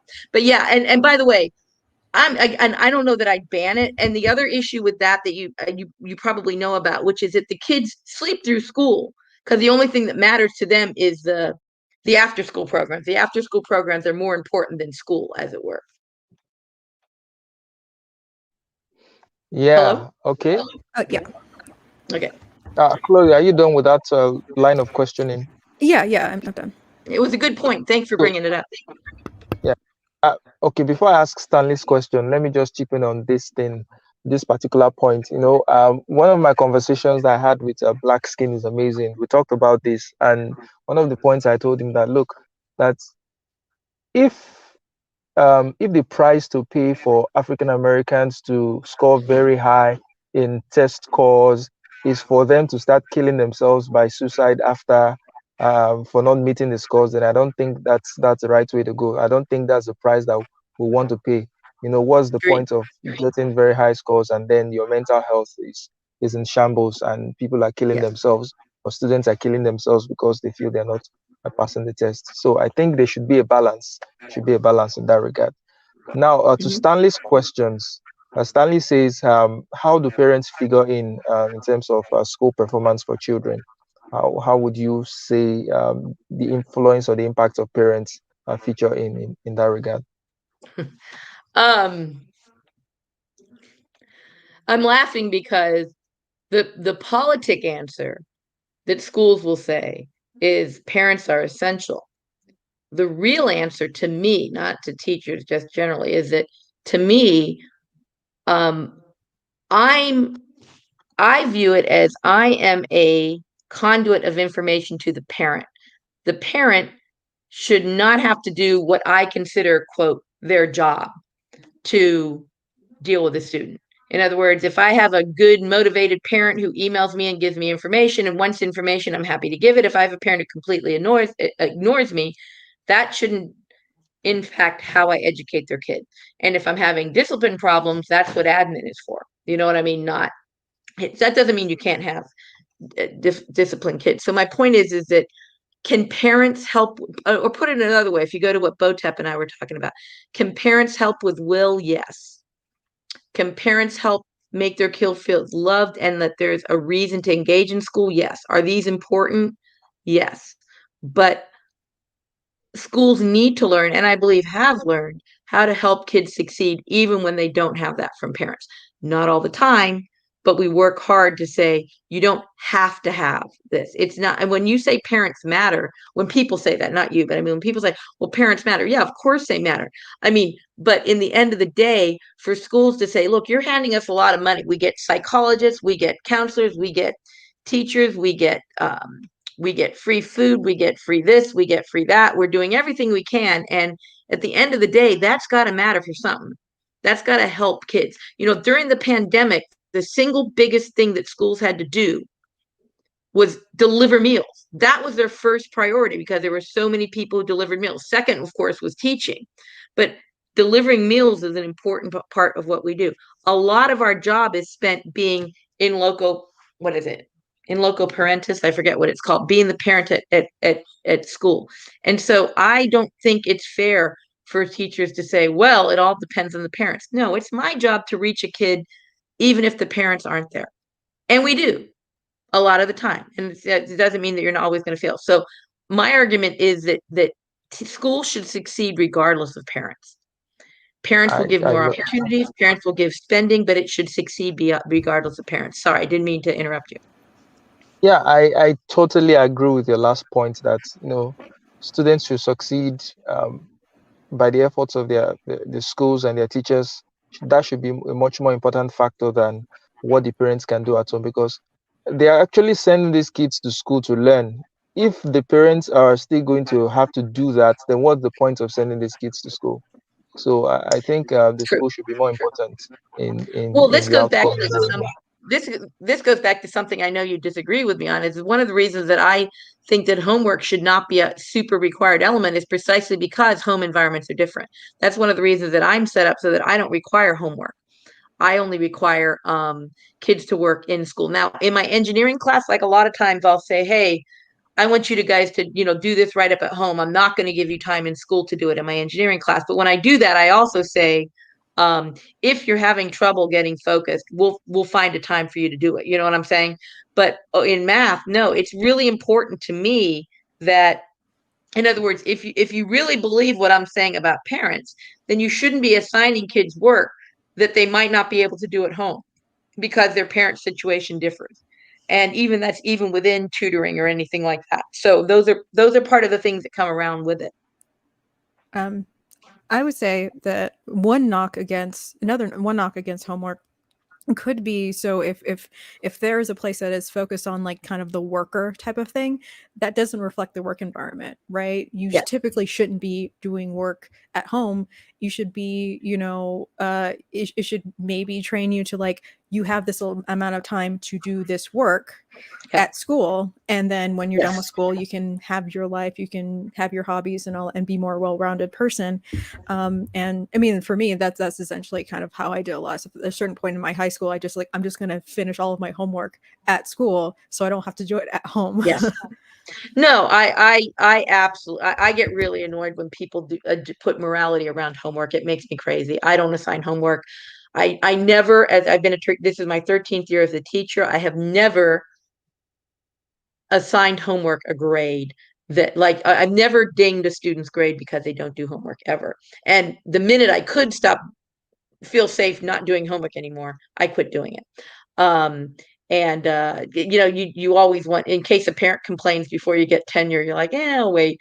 But it was never a big part of my grade, and it was never something that hurt your grade. In other words, you could help your grade slightly, a little bit, if you did your homework. Like, so for the kids who were doing it, they could feel, look, I've got 0.01% higher on my GPA. But other than that, I don't. And that, I think, parents and homework, in other words, when you talk about the importance of parents and the importance of homework, I think those are directly related. And they're one reason that if schools are saying, well, we need kids to do homework, and that's why parental involvement is important, I'm like, well, no, let's rethink that and say, let's not do homework, which would mean learning less, but that's it. But when you talk about a parental responsibility, here's what we hold parents responsible for. You get your kid to school, ideally on time. That's it. If the admin needs to talk to you about what your kid's doing, that's thing two. Those are the things that I think parents should be responsible for. Anything past that is gravy, in my opinion. All right. I I, think that addressed the last question that Stanley can I asked. just add something to what she said? Sure. Yeah, go ahead, Boo. Because It's your turn now. Go ahead. I think this kind of like plays into the high skill, low will student, because you get a lot of these students from the inner cities and somewhat dysfunctional homes. Once they leave the school, they may They're have done. they're not going into the same home environment that's conducive with learning or Yeah. whatever. So they're going to be at a disadvantage in and of itself by that. But there is also the possibility for them to get discouraged, even if not influenced by the environment, but just discouraged. Whereas they may not be able to do homework, they may have to work. There's a lot of children that's in schools where Yep. they have to work from like Yep. 13, 14 to provide for themselves their school clothes, or maybe even help their little brothers or whatever. Yep. So when you get to that point where it becomes a conflict between whether or not I can make a couple dollars to do what I do. And I'm talking about once you get up in age to like the 14, 15, 16 Yep. degree area, like that dropout area. A lot of those kids dropping out because they don't have the option to really go to school all day, and when they get home, dedicate themselves to homework sometimes because of the Yeah. nuances of their environment, or them having to make money, or maybe wanting to get a job, and constantly not being able to do that homework, and it affecting your grade where you may end up failing Yes. because of it. So I agree with you about the no homework thing, and it's something I've never given thought to either until I heard it right here. I I'll go didn't even further know than that it was a discussion, to be honest with you. Oh, it is something I feel very passionate about. And I would go further in that I think some people say, well, you can't assign homework because um, of all the reasons you gave, which are extremely compelling. I would go further. It's like, you're in school 8 hours a day, be done. What is this? That made sense when you were talking about the kids, when 10 to 20% of kids went to high school and their job was to get themselves ready for extremely demanding college. You know what I'm saying? We're past that. We are now forcing all our kids to go through high school. And I mean, and they've done 8 hours a day. I think it's entirely reasonable for a kid to say, I'm done with school. And most of them do. And the number of kids who fail or get lower grades simply because they don't do homework is shocking.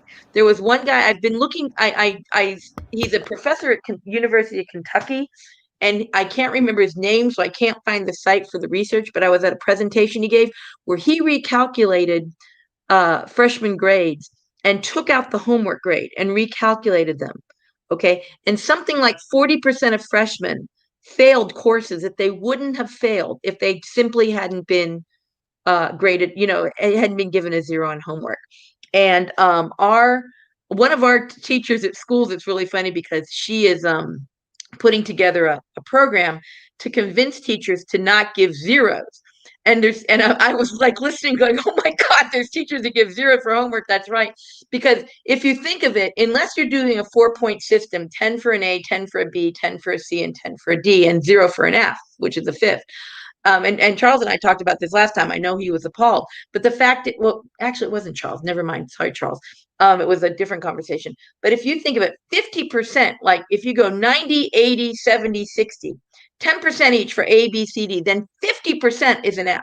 So when you give a student an F, you're pulling a zero. You're pulling their grade way, way down. And so she's trying to have this conversation with teachers to not give zeros, to give a 40% as an F. For not doing it. And you'll often see districts force this on teachers, saying you can no longer give a 0 for an F. And a lot of people are like, oh my God, that's insane. I'm like, no, it's fair. You don't want to get kids pulled down by this. But I'm laughing because, she's working hard to convince our other teachers who are like, well, this doesn't seem fair. It doesn't seem right. And of course, I'm laughing because I'm way more radical than that, which is I don't give zeros at all. Period. I don't even give homework. So, just to show you where I am on the radical side of things, that we've got somebody way less radical than me who's doing an effort to convince other teachers, because she's like within the realm of what can be achieved, because most teachers feel very strongly that if you don't do homework, you should get a 0. And I mean, so when we talk about, really, I would prefer the discussion is always out the importance of parents in school. And I would go the other way, which is, no, we should redesign school so that parents can be involved in their kids' work or not involved in their kids' work. And that should not be a dramatic impact on kids' grades. I mean, there's enough problems with abuse and addiction and neglect and just simple family dysfunction that are going to hurt kids anyway. It shouldn't be that their literal school performance is affected by all of this. So there's my little rant on that. I agree. Wilfred Riley, Stanley, that's who you're thinking of. I'm sorry, I just saw Stanley's thing here. Oh, yeah. Okay. Okay, before you go, let me just chip in a bit. So Michelle, I would say that you've always almost got me sold on this no homework idea. But I'm still hanging on to it. But anyhow, probably why I'm hanging on to it is because I think in my country, homeworks do not really contribute to your grades. What contributes to your grades are usually the scores at the exams and the tests that you do in between. So maybe that's why I'm still thinking, well, you still have to do homeworks. Anyhow, I agree with you when you say, let school hours be school hours and be done with it. And when you get home, do other things. And let me give a personal example. When I was in university, it is very fashionable in Nigerian universities that people go to class to read at night. They read overnight till the next day. They sleep a few hours and then they wake up and then they go for lectures again. Now, when I got admitted, my first day in school, my cousin and myself, we went to class and we did that. And I felt horrible. I felt terrible. I mean, I looked around. Most of the people, they read for a few hours and they started sleeping on the desk, and it was super uncomfortable. And I just told myself, no, I'm not going to be doing this. So that was the last time I tried it. I went back to my hostel and I went to sleep. So what I do is I go to the library. The library closes by 10. When it's 10, I'm done. I go back to my hostel. I cook, I play, and I sleep, and that's it for the day. And during exams, many of my course mates, they literally seize their life. They seize every other thing about their life just to study. And I'm like, No, it was atypical because I I maintain my routine. By 10 o'clock, I'm done. Whether I have exams tomorrow or not, I'm done 10 o'clock. I go back to my hostel. I cook, I play, I sleep. And when the results are out, they do not necessarily do better than myself. Yep. So it called into question why people would want to do, just find what works for you. I mean, I if I get my 2 hours of reading in a day, I'm good, rather than killing myself over the night, and then Mhm. your health is in jeopardy, and you're not the utility there is very marginal, in my opinion. So And I do agree with you in that regard. I just wanted to add to that. Keep in mind, Charles, again, you are a highly passionate person about your education. Now, take somebody who's basically going to school because that's what they're required to do, and think how much they'd be interested in doing study outside of school. We have to give kids one of two things. We have to give them tangible, measurable, this is going to get me a job, which we can't guarantee. Or we have to say, look, this is what you have to do because you're a kid, but you're going to be able to feel progress. You're going to be able to feel that your effort leads to results while you're in school. And then by the way, 2 hours outside of school, there you go.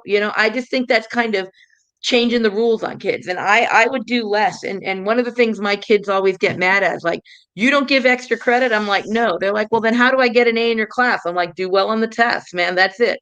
If you do better on the test, you'll do better in the class, and that's Yeah. it. That's how you can do well. So I have much more of an attitude like you is like, look, the test, what you do on your demonstrated ability is what I care about.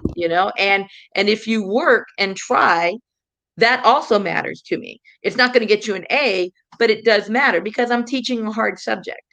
So this was a fun conversation and really great questions. You guys always ask such wonderful questions. Botep, I really appreciated your stuff, and Chloe and Bruce, you guys, it was really great questions. Thank you so much. Thank you, Michelle. Thank you very much. So, Chloe, you have a question? Go ahead. Oh, I'm sorry. I Um, thought we were done. I apologize, Chloe. no, yeah, no, it's fine. It's kind of funny where you're describing like I'm not going to do that, and I kind of went the complete opposite direction in college, You where studied a lot. there's one time where I didn't sleep for 3 days. Do not recommend. It was a really intense week. People were like, "Are you okay?" I impressed the international Chinese students, so that was troubling.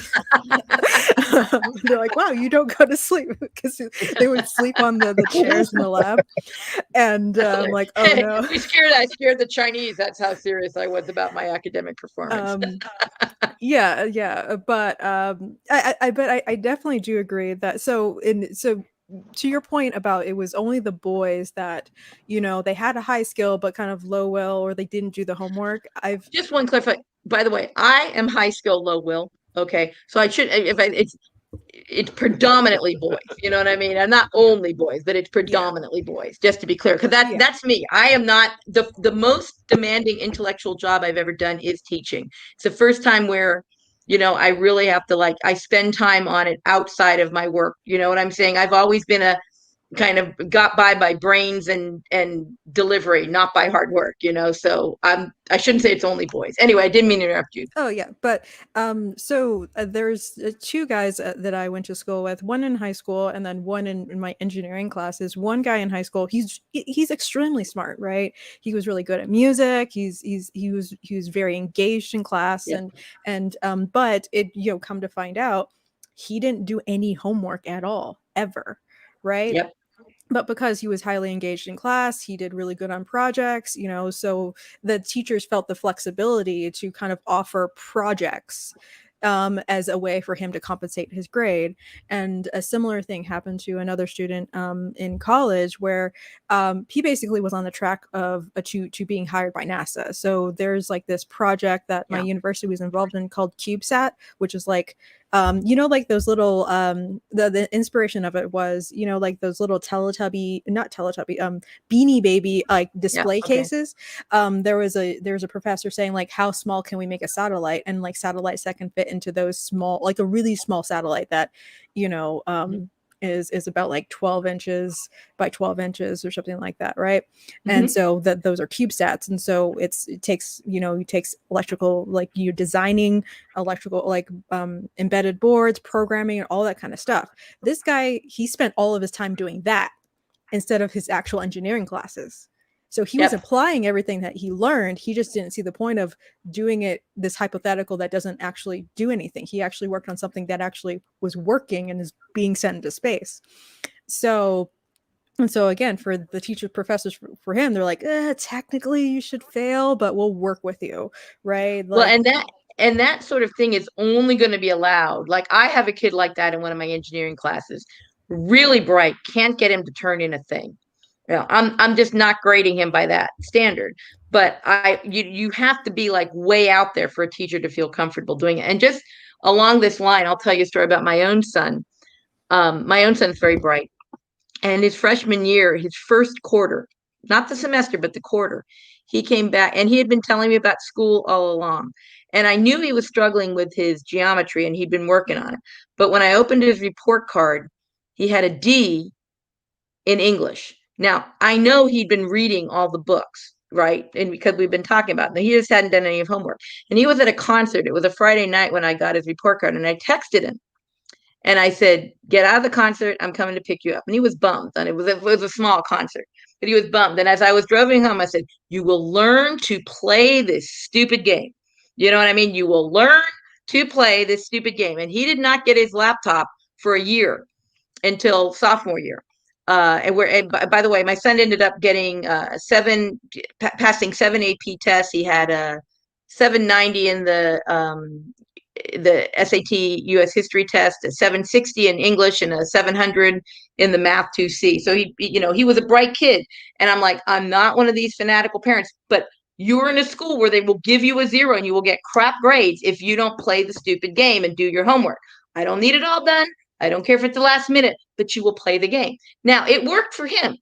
A lot of kids it won't work for, and this is what both Zep and I were talking about. There's some kids who would have taken that as a challenge, like, no, I'm not. My kid fortunately understood exactly what I was saying and said, fine, I'll play the game. And that's what he did. And he's done better than me academically in terms of what I did in high school versus him, because he had his mom, who was also smart and who didn't play the game, saying, look, I get it, and you need to play the game. And play the game means, if you're a smart kid, do enough homework so the teachers feel good about giving you a good grade. That's how it works. And it is a game, and it shouldn't be. And I would be very much in favor of it not being. But right now, if you have a kid, that's what you should be telling them to do. Wow. Chloe, do you have any follow-up question before Bo? Then we'll wrap up. No, I'm good. All right, Thank you. Bo. Great comment. Nah, man. I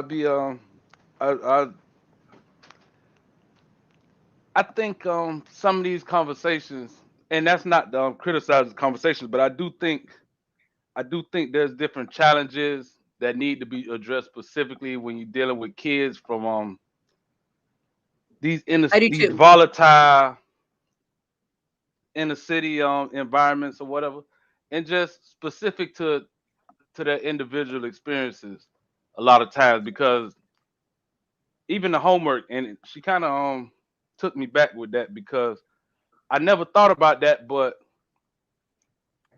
let me ask you this: how feasible do you think it is that they would actually take, or how is that conversation going amongst teachers and whatnot, taking homework out of the schools, or being accommodating to children who come from those type of volatile environments, right, where they're not going to have the same support as, say, maybe a middle class or upper middle class kid who has the support of his parents, or even just an environment that's conducive with learning when he leaves the school? Well, first off, I just want to just like vehemently agree with the first part of your sentence, which is that I absolutely believe that we should be dealing with kids in volatile, particularly high poverty urban, and possibly another area that I'm not super familiar with is high poverty rural. I'm familiar with high poverty suburban. But I absolutely agree that these are extremely difficult environments. And keep in mind, we get some of those kids in suburban land too. It's not a concentration of them. So I just want to say I totally agree with that. Second thing is, no, I feel that the entire conversation right now, and let me say two things. The entire conversation right now is about hard work being the key to success. And I disagree with that. And so it's going in the opposite direction. Like doing homework is kind of, gold star. And I totally disagree with that. The second thing I would say is I believe that part of the reaction to this whole let's do away with tests, let's do away with objective standards is in part reaction to the fact that we have not been dealing with this question well. But if you look at what I'm saying, and this is what's kind of hilarious, I'm basically saying we need to lower standards to allow more learning. And again, that is diametrically opposite of what's going on right now. And as a result, what people are doing is really lowering standards, taking away tests entirely, making up, subjective grades be everything, which I do not think is a good idea, because that way we're not really finding the kids who need help. We're not really finding the kids who are really bright that are in high poverty environments that we could be singling out, because they'll be lost in the noise. So I'm very worried about that thing, and I don't think we're going in the right direction. But it's also worth saying this, that the schools kind of do what we do, in other words, no, we're not really dealing with urban kids, but I don't think it'll get worse. I just think we could be doing better at making it better than we are. And again, I say urban kids, but I'm really talking about kids who are in high poverty areas who do not buy into the school. If you are a low income kid who buys into school, the world is very much your oyster. You know what I mean? In the vast majority of the cases, there are teachers who will motivate you. There's teachers who care about you. There'll be money for you to do things. All of that happens. But not as maybe reliably as I'd like, but it does happen. But how do we make sure that they're in a calm environment so that we can find more of them, or just help kids who aren't rock stars, but are just want to work and get a job and be able to, feel that they have the academic wherewithal to go out and reach for what they want? Are we doing as much of that as we should? No. And my argument is we need to start ignoring race as an outcome, by which I mean not ignore race altogether, but not be so obsessed about test scores and be more interested in kids' feeling of agency and productivity and engagement. And that's not a winning example right now. That's not winning the debate right now. I wish I could tell you otherwise. But that's my sense. Are there any compromises that's being explored, like maybe extending school hour for particular kids for 30 minutes or an hour? So No, that happens all over the place. If you want to do your homework, there is help for you to do your homework. Absolutely. The problem is with the kids who just, like I went to 8 schools in 8 hours and that's enough. No, if that's what I mean. If you are a low income kid who wants to learn, there is support for you in almost every situation. What's not true always is that you have calm classrooms. And keep in mind, there might be more kids who want to learn if we had calm classrooms. And that's why I go back to the other, we've got two different areas. One is the expectations, but the other is that there are going to be a higher percentage of, put it this way, one thing about high urban poverty areas, there's also going to be not necessarily low ability kids, but a larger percentage of kids who do not buy into school. And the larger percentage of kids you have who do not buy into school, regardless of ability, the more disruptive your classrooms are. Right. And the more you need, first up, the more shortage of teachers you're going to have, because it's hard to teach in that environment, and the more specialized teachers you're going to need to really handle these troubled kids, the kids who aren't buying it. And that we don't have the mechanism to address. I have more hope for that being addressed than I do the homework issue and everything else. I think that but the problem is right now we're going the opposite area, which is they're saying, let's create little schools just for the kids who want to learn, and we'll leave the other kids behind. And that costs more money ultimately, because we need more teachers and everything else. And I would rather go about it the other way. I wish I could be cheerier on that subject, but it's not great. But your questions were great, by the way. Do you have kids? I appreciate, I have one, and I appreciate your answers too. Well, no, because and if you ever need advice, there will be well, people in mine your I'm school to not. help you. I come from that, but I'm not. So You're not I in that. see. Okay. Yeah. Yeah. Got it. So like my kids, they're not really but I still have family or whatever, and I'm still privy to what goes on there, you know. And what I see is that that's why a lot of these conversations, right? I like to narrow it down even to ethnicity. Like I don't even buy into the whole concept of blackness. Like I more so identify specifically as an American, like well, American descendant of slaves, right? And not just but to create that distinction because like you see with immigrant kids, their dynamics in their community is different than an African American that grows Yep. up in the inner city, you know. Yes. Absolutely. So when you use statistics from a Nigerian immigrant and his performance, it's gonna muddy the waters. Whereas I a lot agree. of them, their parents are gonna be educated. A lot of times, they may have come over on a student visa, so they're coming into a situation that's gonna be totally different than the kid that grows up in the inner city environment, who may have been the victim. Parents may have got caught up in the whole crack epidemic in the 80s or Yep. whatever, because that's the era I come from. Like I'm an Yep. 80s baby, so I grew up around people who was affected by that or whatever. So now you're seeing the children of the crack babies now that's coming up. And so there's a whole different dynamic where they don't have the same some of them don't have the same support, the same resources. So I just think that you have to be able to identify and address those issues specifically and not try to just lump everybody into the same boat, even according to race. You know what I mean? Yeah, no, I agree. One of the things I would say, and I think you're absolutely right about the when people talk about immigrants, African immigrants, I'm like, the selection bias here is freaking huge. You know what I mean? It's just huge. So let's not do that. But I was going to say that right now, if you look at it, and of course in America, education is largely political. But on the left, right now, you basically have the notion of it's a rigged system. There's no possible competition. Therefore, we should do without it right at this moment in time. Now, 20 years ago, the position was less like that. It was more like we have to speak in their language. We have to teach things that are relevant with a big push on relevance. That was all on the left. The right, again, traditionally is more like we have to hold high standards. We have to reward hard work. If kids want to work, they'll get there. And neither one of those approaches, which is what we're stuck in right now, neither one of those approaches, I feel, is really going to be useful to reach all kids. It will reach the motivated kids. Again, I say, if you're a motivated poor kid, there is help out there for you. And there is, and by and large, you see that, even you see the stories of it.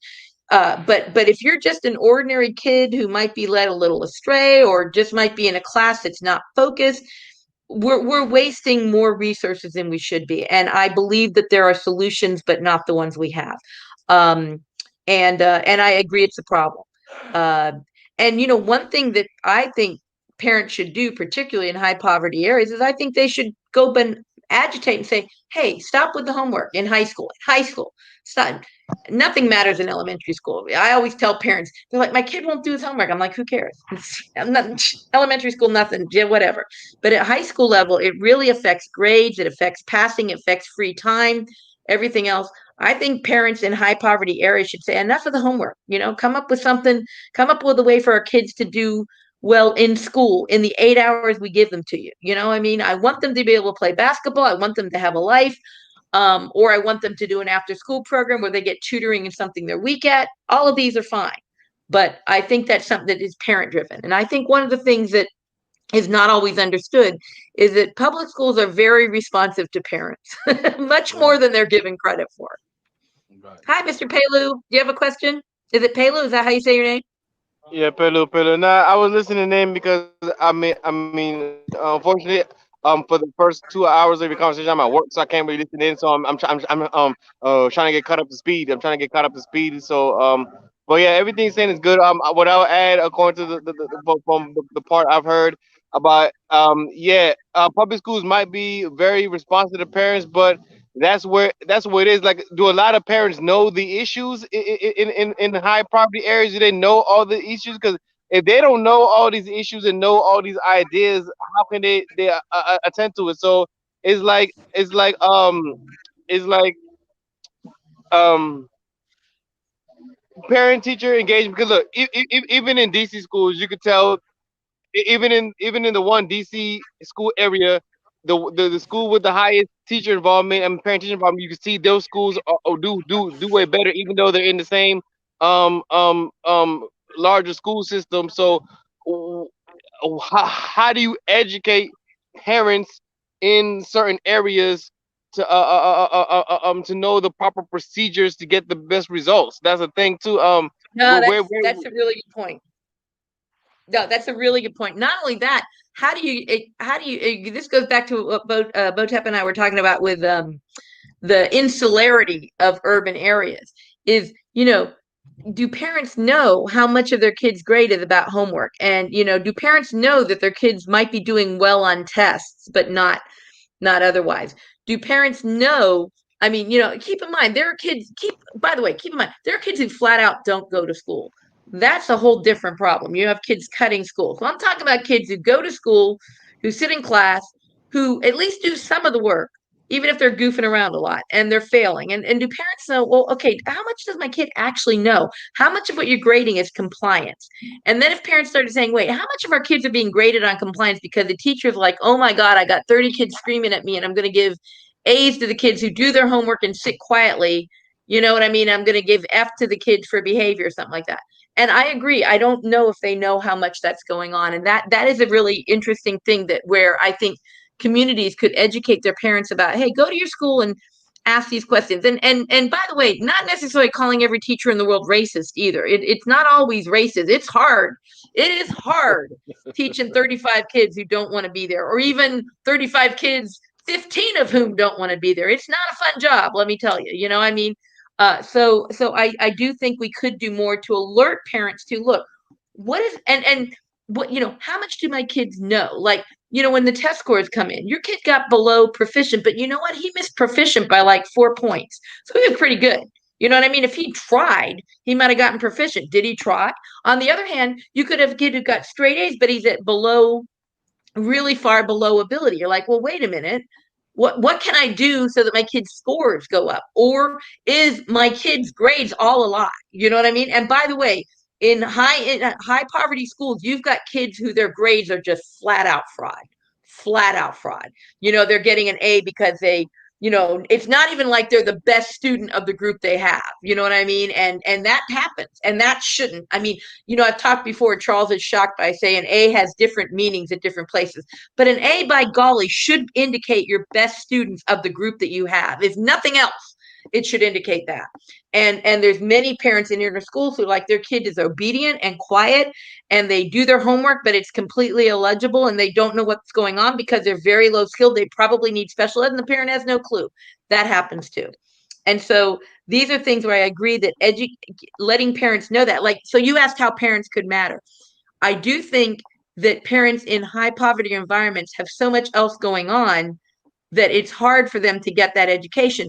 And here's where I believe that schools, and again, some principals do this. Like my principal is very much into, I want to make sure my kids feel, I don't care what my test scores are. I don't care if my test scores are the best, but I want my kids to feel like they're working towards something that matters. I don't want grades to be a lie. I don't want you to give an A to a kid who's doing terrible work.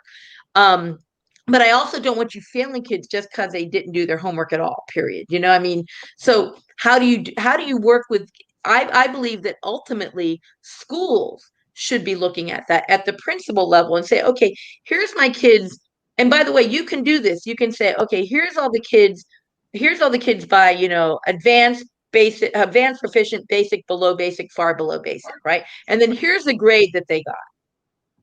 It's like, wait a minute, I've got 20% of my class with the lowest scores, but they have, a B average. And yet I've got some kids with some pretty decent scores that have a 1.2 GPA.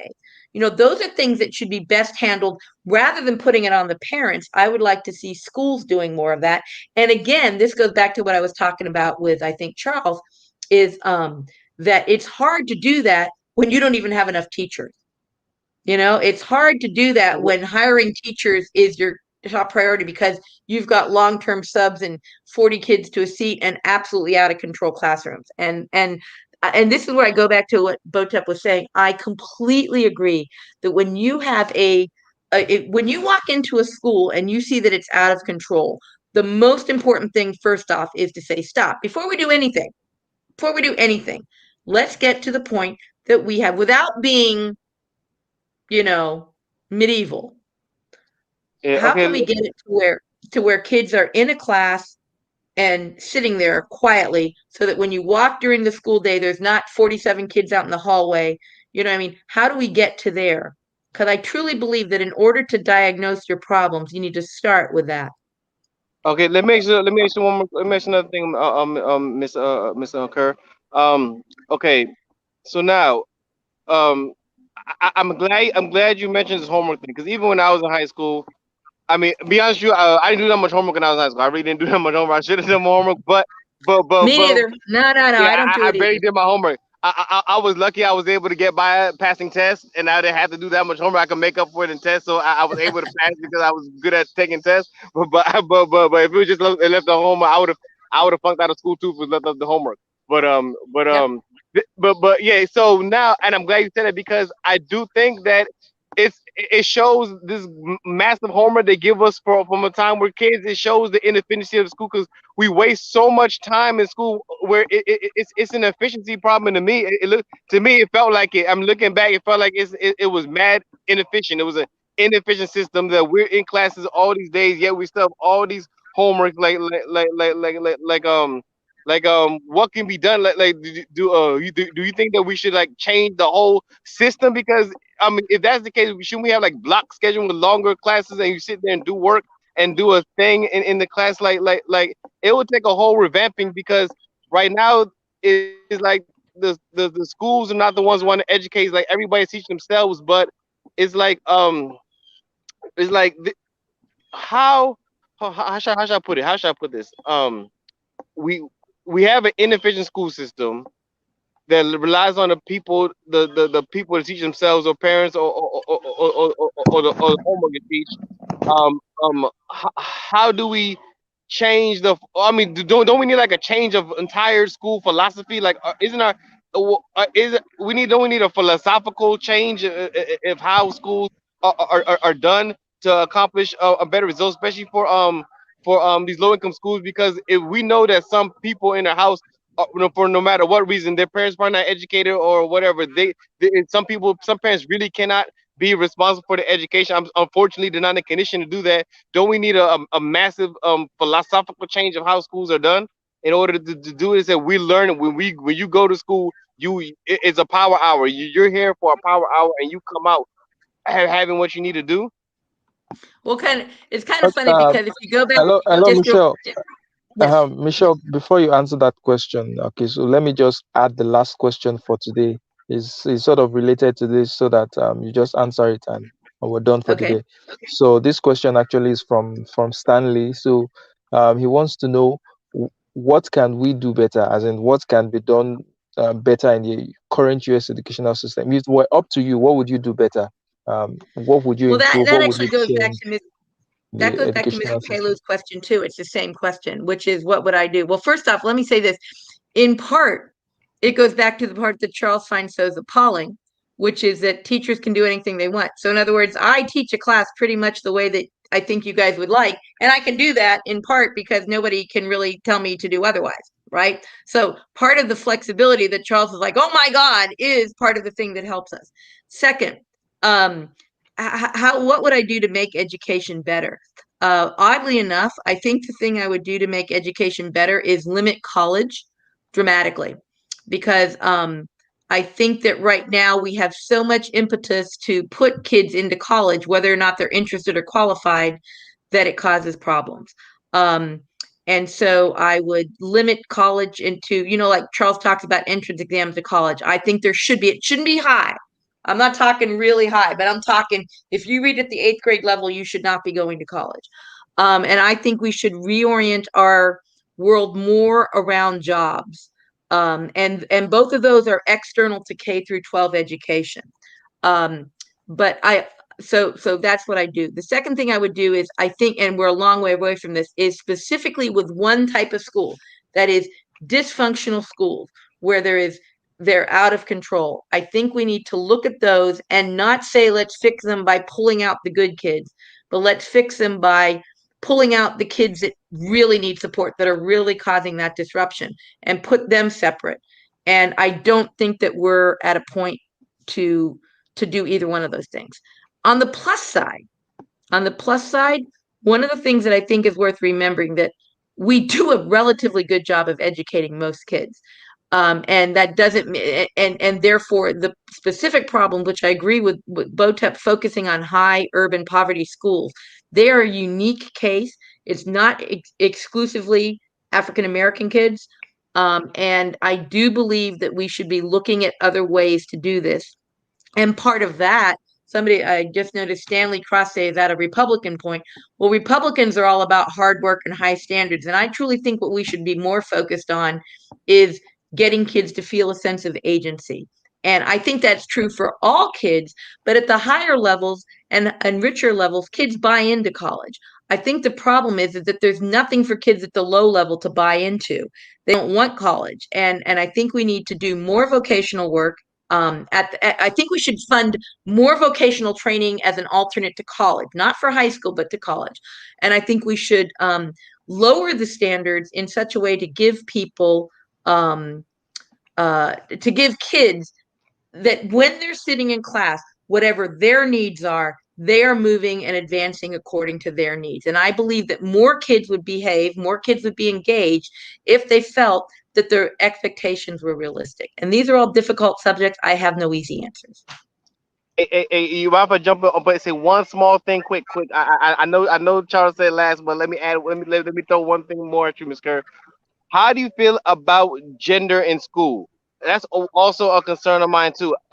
I believe that boys and girls might learn different, and if you, and maybe some type of gender based schooling. How you feel about gender based schooling? That's all. Isolating agendas. You mean isolating agendas? The gender, yeah, Yeah. because if you have a boy, especially when you get a little bit older, like high school, maybe if we had schools concentrated on educating boys, because what I see in my environment, I see that women are doing better. The girls are doing way better in the black. I don't know. I don't know everywhere in the country. I just know about where I live. Right? It seems like the girls are doing a lot better, and I think if they had things that are more geared to boys and girls, and if this and they had a system made to help the boys do better, they'll do better. And to me, I know I'm kind of traditional minded. I think is boys is more is very important to educate boys because they have to work and provide for the family. That's how I grew up. So well, anyway, but to make a long story short, how you feel about gender education and what what part can gender based education play in solving the in finding solutions for education outcomes? I think gender-based education is basically asking for permission to do some of the other stuff that we've talked about. So in other words, if I'm only educating guys, I can also say, oh, let's do this and let's do this. So it's kind of cover for the real issue. I don't care. You know what I mean? It's like, hey, if that allows you to try some innovative thing, if educating all guys is a way to get you to get some of the high will, the low will kids who don't want school, and allows you to pull them out of the classroom, and like, okay, do it. It's not, I don't think it's necessary, but I think it's basically cover to do more experimentation. And in that point, I'm okay with it. But I don't think it's the main problem. And by the way, I think the reason girls do better in school is basically because they tend to see, for whatever reason, on average, the value of complying more. There are plenty of problematic girls, but on average, girls tend to see the value in, hey, if I cross my I's and dot my T's, that was deliberately backwards. There is something at the end of it. Your girls tend to have more of that ability. And I don't think it's because they're smarter. I don't even necessarily think it's because they work harder, but they do tend to more likely see the value in compliance. And that's the only thing I can come up with why they do it. I'm sorry, Botep. No, that was a unique way of putting it. You disagree? I didn't mean to offend you or No, You it's anything. need to not that wait. I disagree though, but I guess that would be in the woman's nature to be more so submissive and nurturing, so they're gonna be No, more receptive to. I deliberately did not say submissive, and there's a I reason know, for I know that. that. I I know she did. deliberately No, did but Miss not Kerr, say submissive. What I'm but Miss saying Kerr, is, you know how I told, I told that story about my son and how you will play the game. What I'm saying is I think girls on average Are more tend willing to to see play the the game. value in playing the game, which is Well, not submissive. hey, No, but Miss didn't Kerr, say Miss that yeah. word. Kerr, Miss Okay. Kerr, but Miss I, Kerr, I, but Miss Kerr. But I'm gonna tell you the importance of what. But I'm gonna tell you behind what you just said. It does seem that you still recognize that there is some type of leanings in gender or some type of some. So by you even saying that girls see more of value in being compliant, right? It's almost like a recognition that there is differences between boys and girls, right? Well, So certainly the data shows that. No, it's not my experience. The data shows that. But you know what? Teachers can do a lot with that. I have seen teachers, and I have done this, where I have girls who dot their I's and cross their T's and do everything else. And I'm like, and I'll call, hey, look at this guy. He wrote something great. You know what I mean? It's like you can counteract that by valuing performance, which tends to be what boys value over compliance. Again, broadly speaking, I'm not a submissive girl, but what I'm saying is there are ways to deal with that with teaching. And yeah, again, yeah. I think that our schools are have always been traditionally had a little bit of reward for compliance. Right now, we're over rewarding for compliance and under rewarding for performance. And that's a problem. yeah. And that does hurt I boys. believe And that too. honestly, if I would not object to taking out, as I said, I would not, if somebody, and I think this is what's happening. You see a lot of all boy charter schools where if you look at them, they're trying to do just that. They're trying to reach them from the level of performance because they feel that will speak to them better. And I'm not against it. I just don't think as a overall solution, it's the way to go. What I would hope would happen is you start to see some solutions percolate into the mainstream, but historically that has not happened with charters. Yeah, I think I definitely do. Yeah, I see what you mean about, yeah, this is definitely the case for me. I knew what I had to do, and it Yeah, was very easy for me to achieve, right? And so it's just you see the play the path, game. That's what you play the it's game, plain. just Yeah, go forward. Even if I felt like, oh, this is stupid, this is unfair. Oh well, I know yeah, what to do. Like yeah, it exactly. was easier to just comply, right? Yeah, But in going to, like, I think this adds more of a need for different types of vocational activities. And like how many schools today, and like in high school, have shop, right, yeah, where you actually learn a real skill. Like you might not become a mechanic, but yeah, that's an outlet that boys can do, right? yeah, That they can fix up a car and pick up girls on the weekend or whatever. That gives them motivation yeah, to learn a skill and do something, and that yeah, still goes to a grade. And they're still engaged in school, they're still going to school because they want to do this cool thing, or or like they want to build a table, or yes, they want to use the dangerous machines that make a lot of noise. That's like I took drafting, and yeah, most of the people in that class were boys, and they had all those loud machines and everything like that, and that engaged them. And I think that we need more of those types of things, like a more of a variety of interests and skill sets that can reach boys than just do the homework, do the assignment, turn it in, stay quiet, comply. I Yeah. agree with all that, and I would have more to say about vocational, but we are at 2.5 hours, and I know Charles is like, dude, we are done. So maybe we'll talk about different ways we could do if you guys want to have me back again. But I'll turn it back over to Charles. But I think that's a great way to end it. That looking for more options. I mean, I'm definitely a fan of extending the curriculum and giving kids more freedom than they have now. Thank you very much, Michelle. So let me just add to the last point that was made about women. I think this goes to the point that Jordan Peterson always makes, that women are more agreeable. Uh, well, uh, He never met me. I just want to be clear, okay? maybe you're the exception. Anyhow, it's been a very productive 2.5 hours that we've had here, and I really enjoy myself when I come to these discussions. I mean, I get to learn a lot of things and see a lot of fresh perspectives. And Michelle, I just like your energy and your intellect and your mind and everything you just bring to the conversation. It's so good. It's so Well, thank you. refreshing and so interesting. And Chloe, as always, Chloe is, I don't know, women are so beautiful and intelligent and smart. And I don't know. I wish we No, men were I as, gotta tell you, the men brought their A game today, man. I have to say, Bruce and Botep and Mr. Pelu were right on there. As with Chloe, I'm just, I'm big in I'm from California. It's required to be gender equal here, So even though I know you guys heard me say all that thing about girls being compliant and boys being, blah blah, ignore all that. I didn't really say it. yeah. So and Mr. Pilu, as always, Bo, always great. Good conversation, great line of questioning, and very incisive questions that go straight to the heart of the matter. And definitely, Michelle, would love to have you more. Would love to have you as much as possible. Even in other topics we feel that you can comment reasonably on, we definitely want to bring you on to the Oh, well, conversation. great. So Well, as I said, I teach engineering I have my career technical thing. So, I mean, if you want to talk about the issues of vocation, there's a lot of issues with it. It's not an easy answer, but it's something that definitely interests me as well. So, but you guys are great conversationalists. It's been really fun. yeah, thank you very I much, really, Michelle. I really appreciated your perspective too, man. Oh, This thank was you. yeah, this is one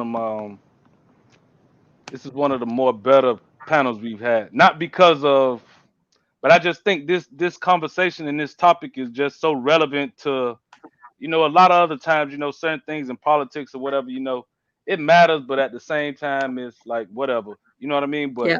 Yeah. education and what's going on with these children in these schools, that's something that I feel like deserves a special amount of attention. And Yeah, I it appreciate does. people that actually work in that profession and can actually give insight into what's going on with children in a lot of different situations, because there's a lot of different situations that these kids in and different nuances that if you're not there with them on an everyday basis in the classroom, that you wouldn't be privy to. Even your own kid, you'll only know what he tells you or what the teacher relays to you, but you Yep. won't really understand the real nuances. But I appreciated the conversation, Charles, and everybody that contributed, Chloe, Pelu, and I'll catch you all on the next one. Yeah, Thanks, thanks, guys. guys. Bye-bye. Yeah, bye, guys. Bye.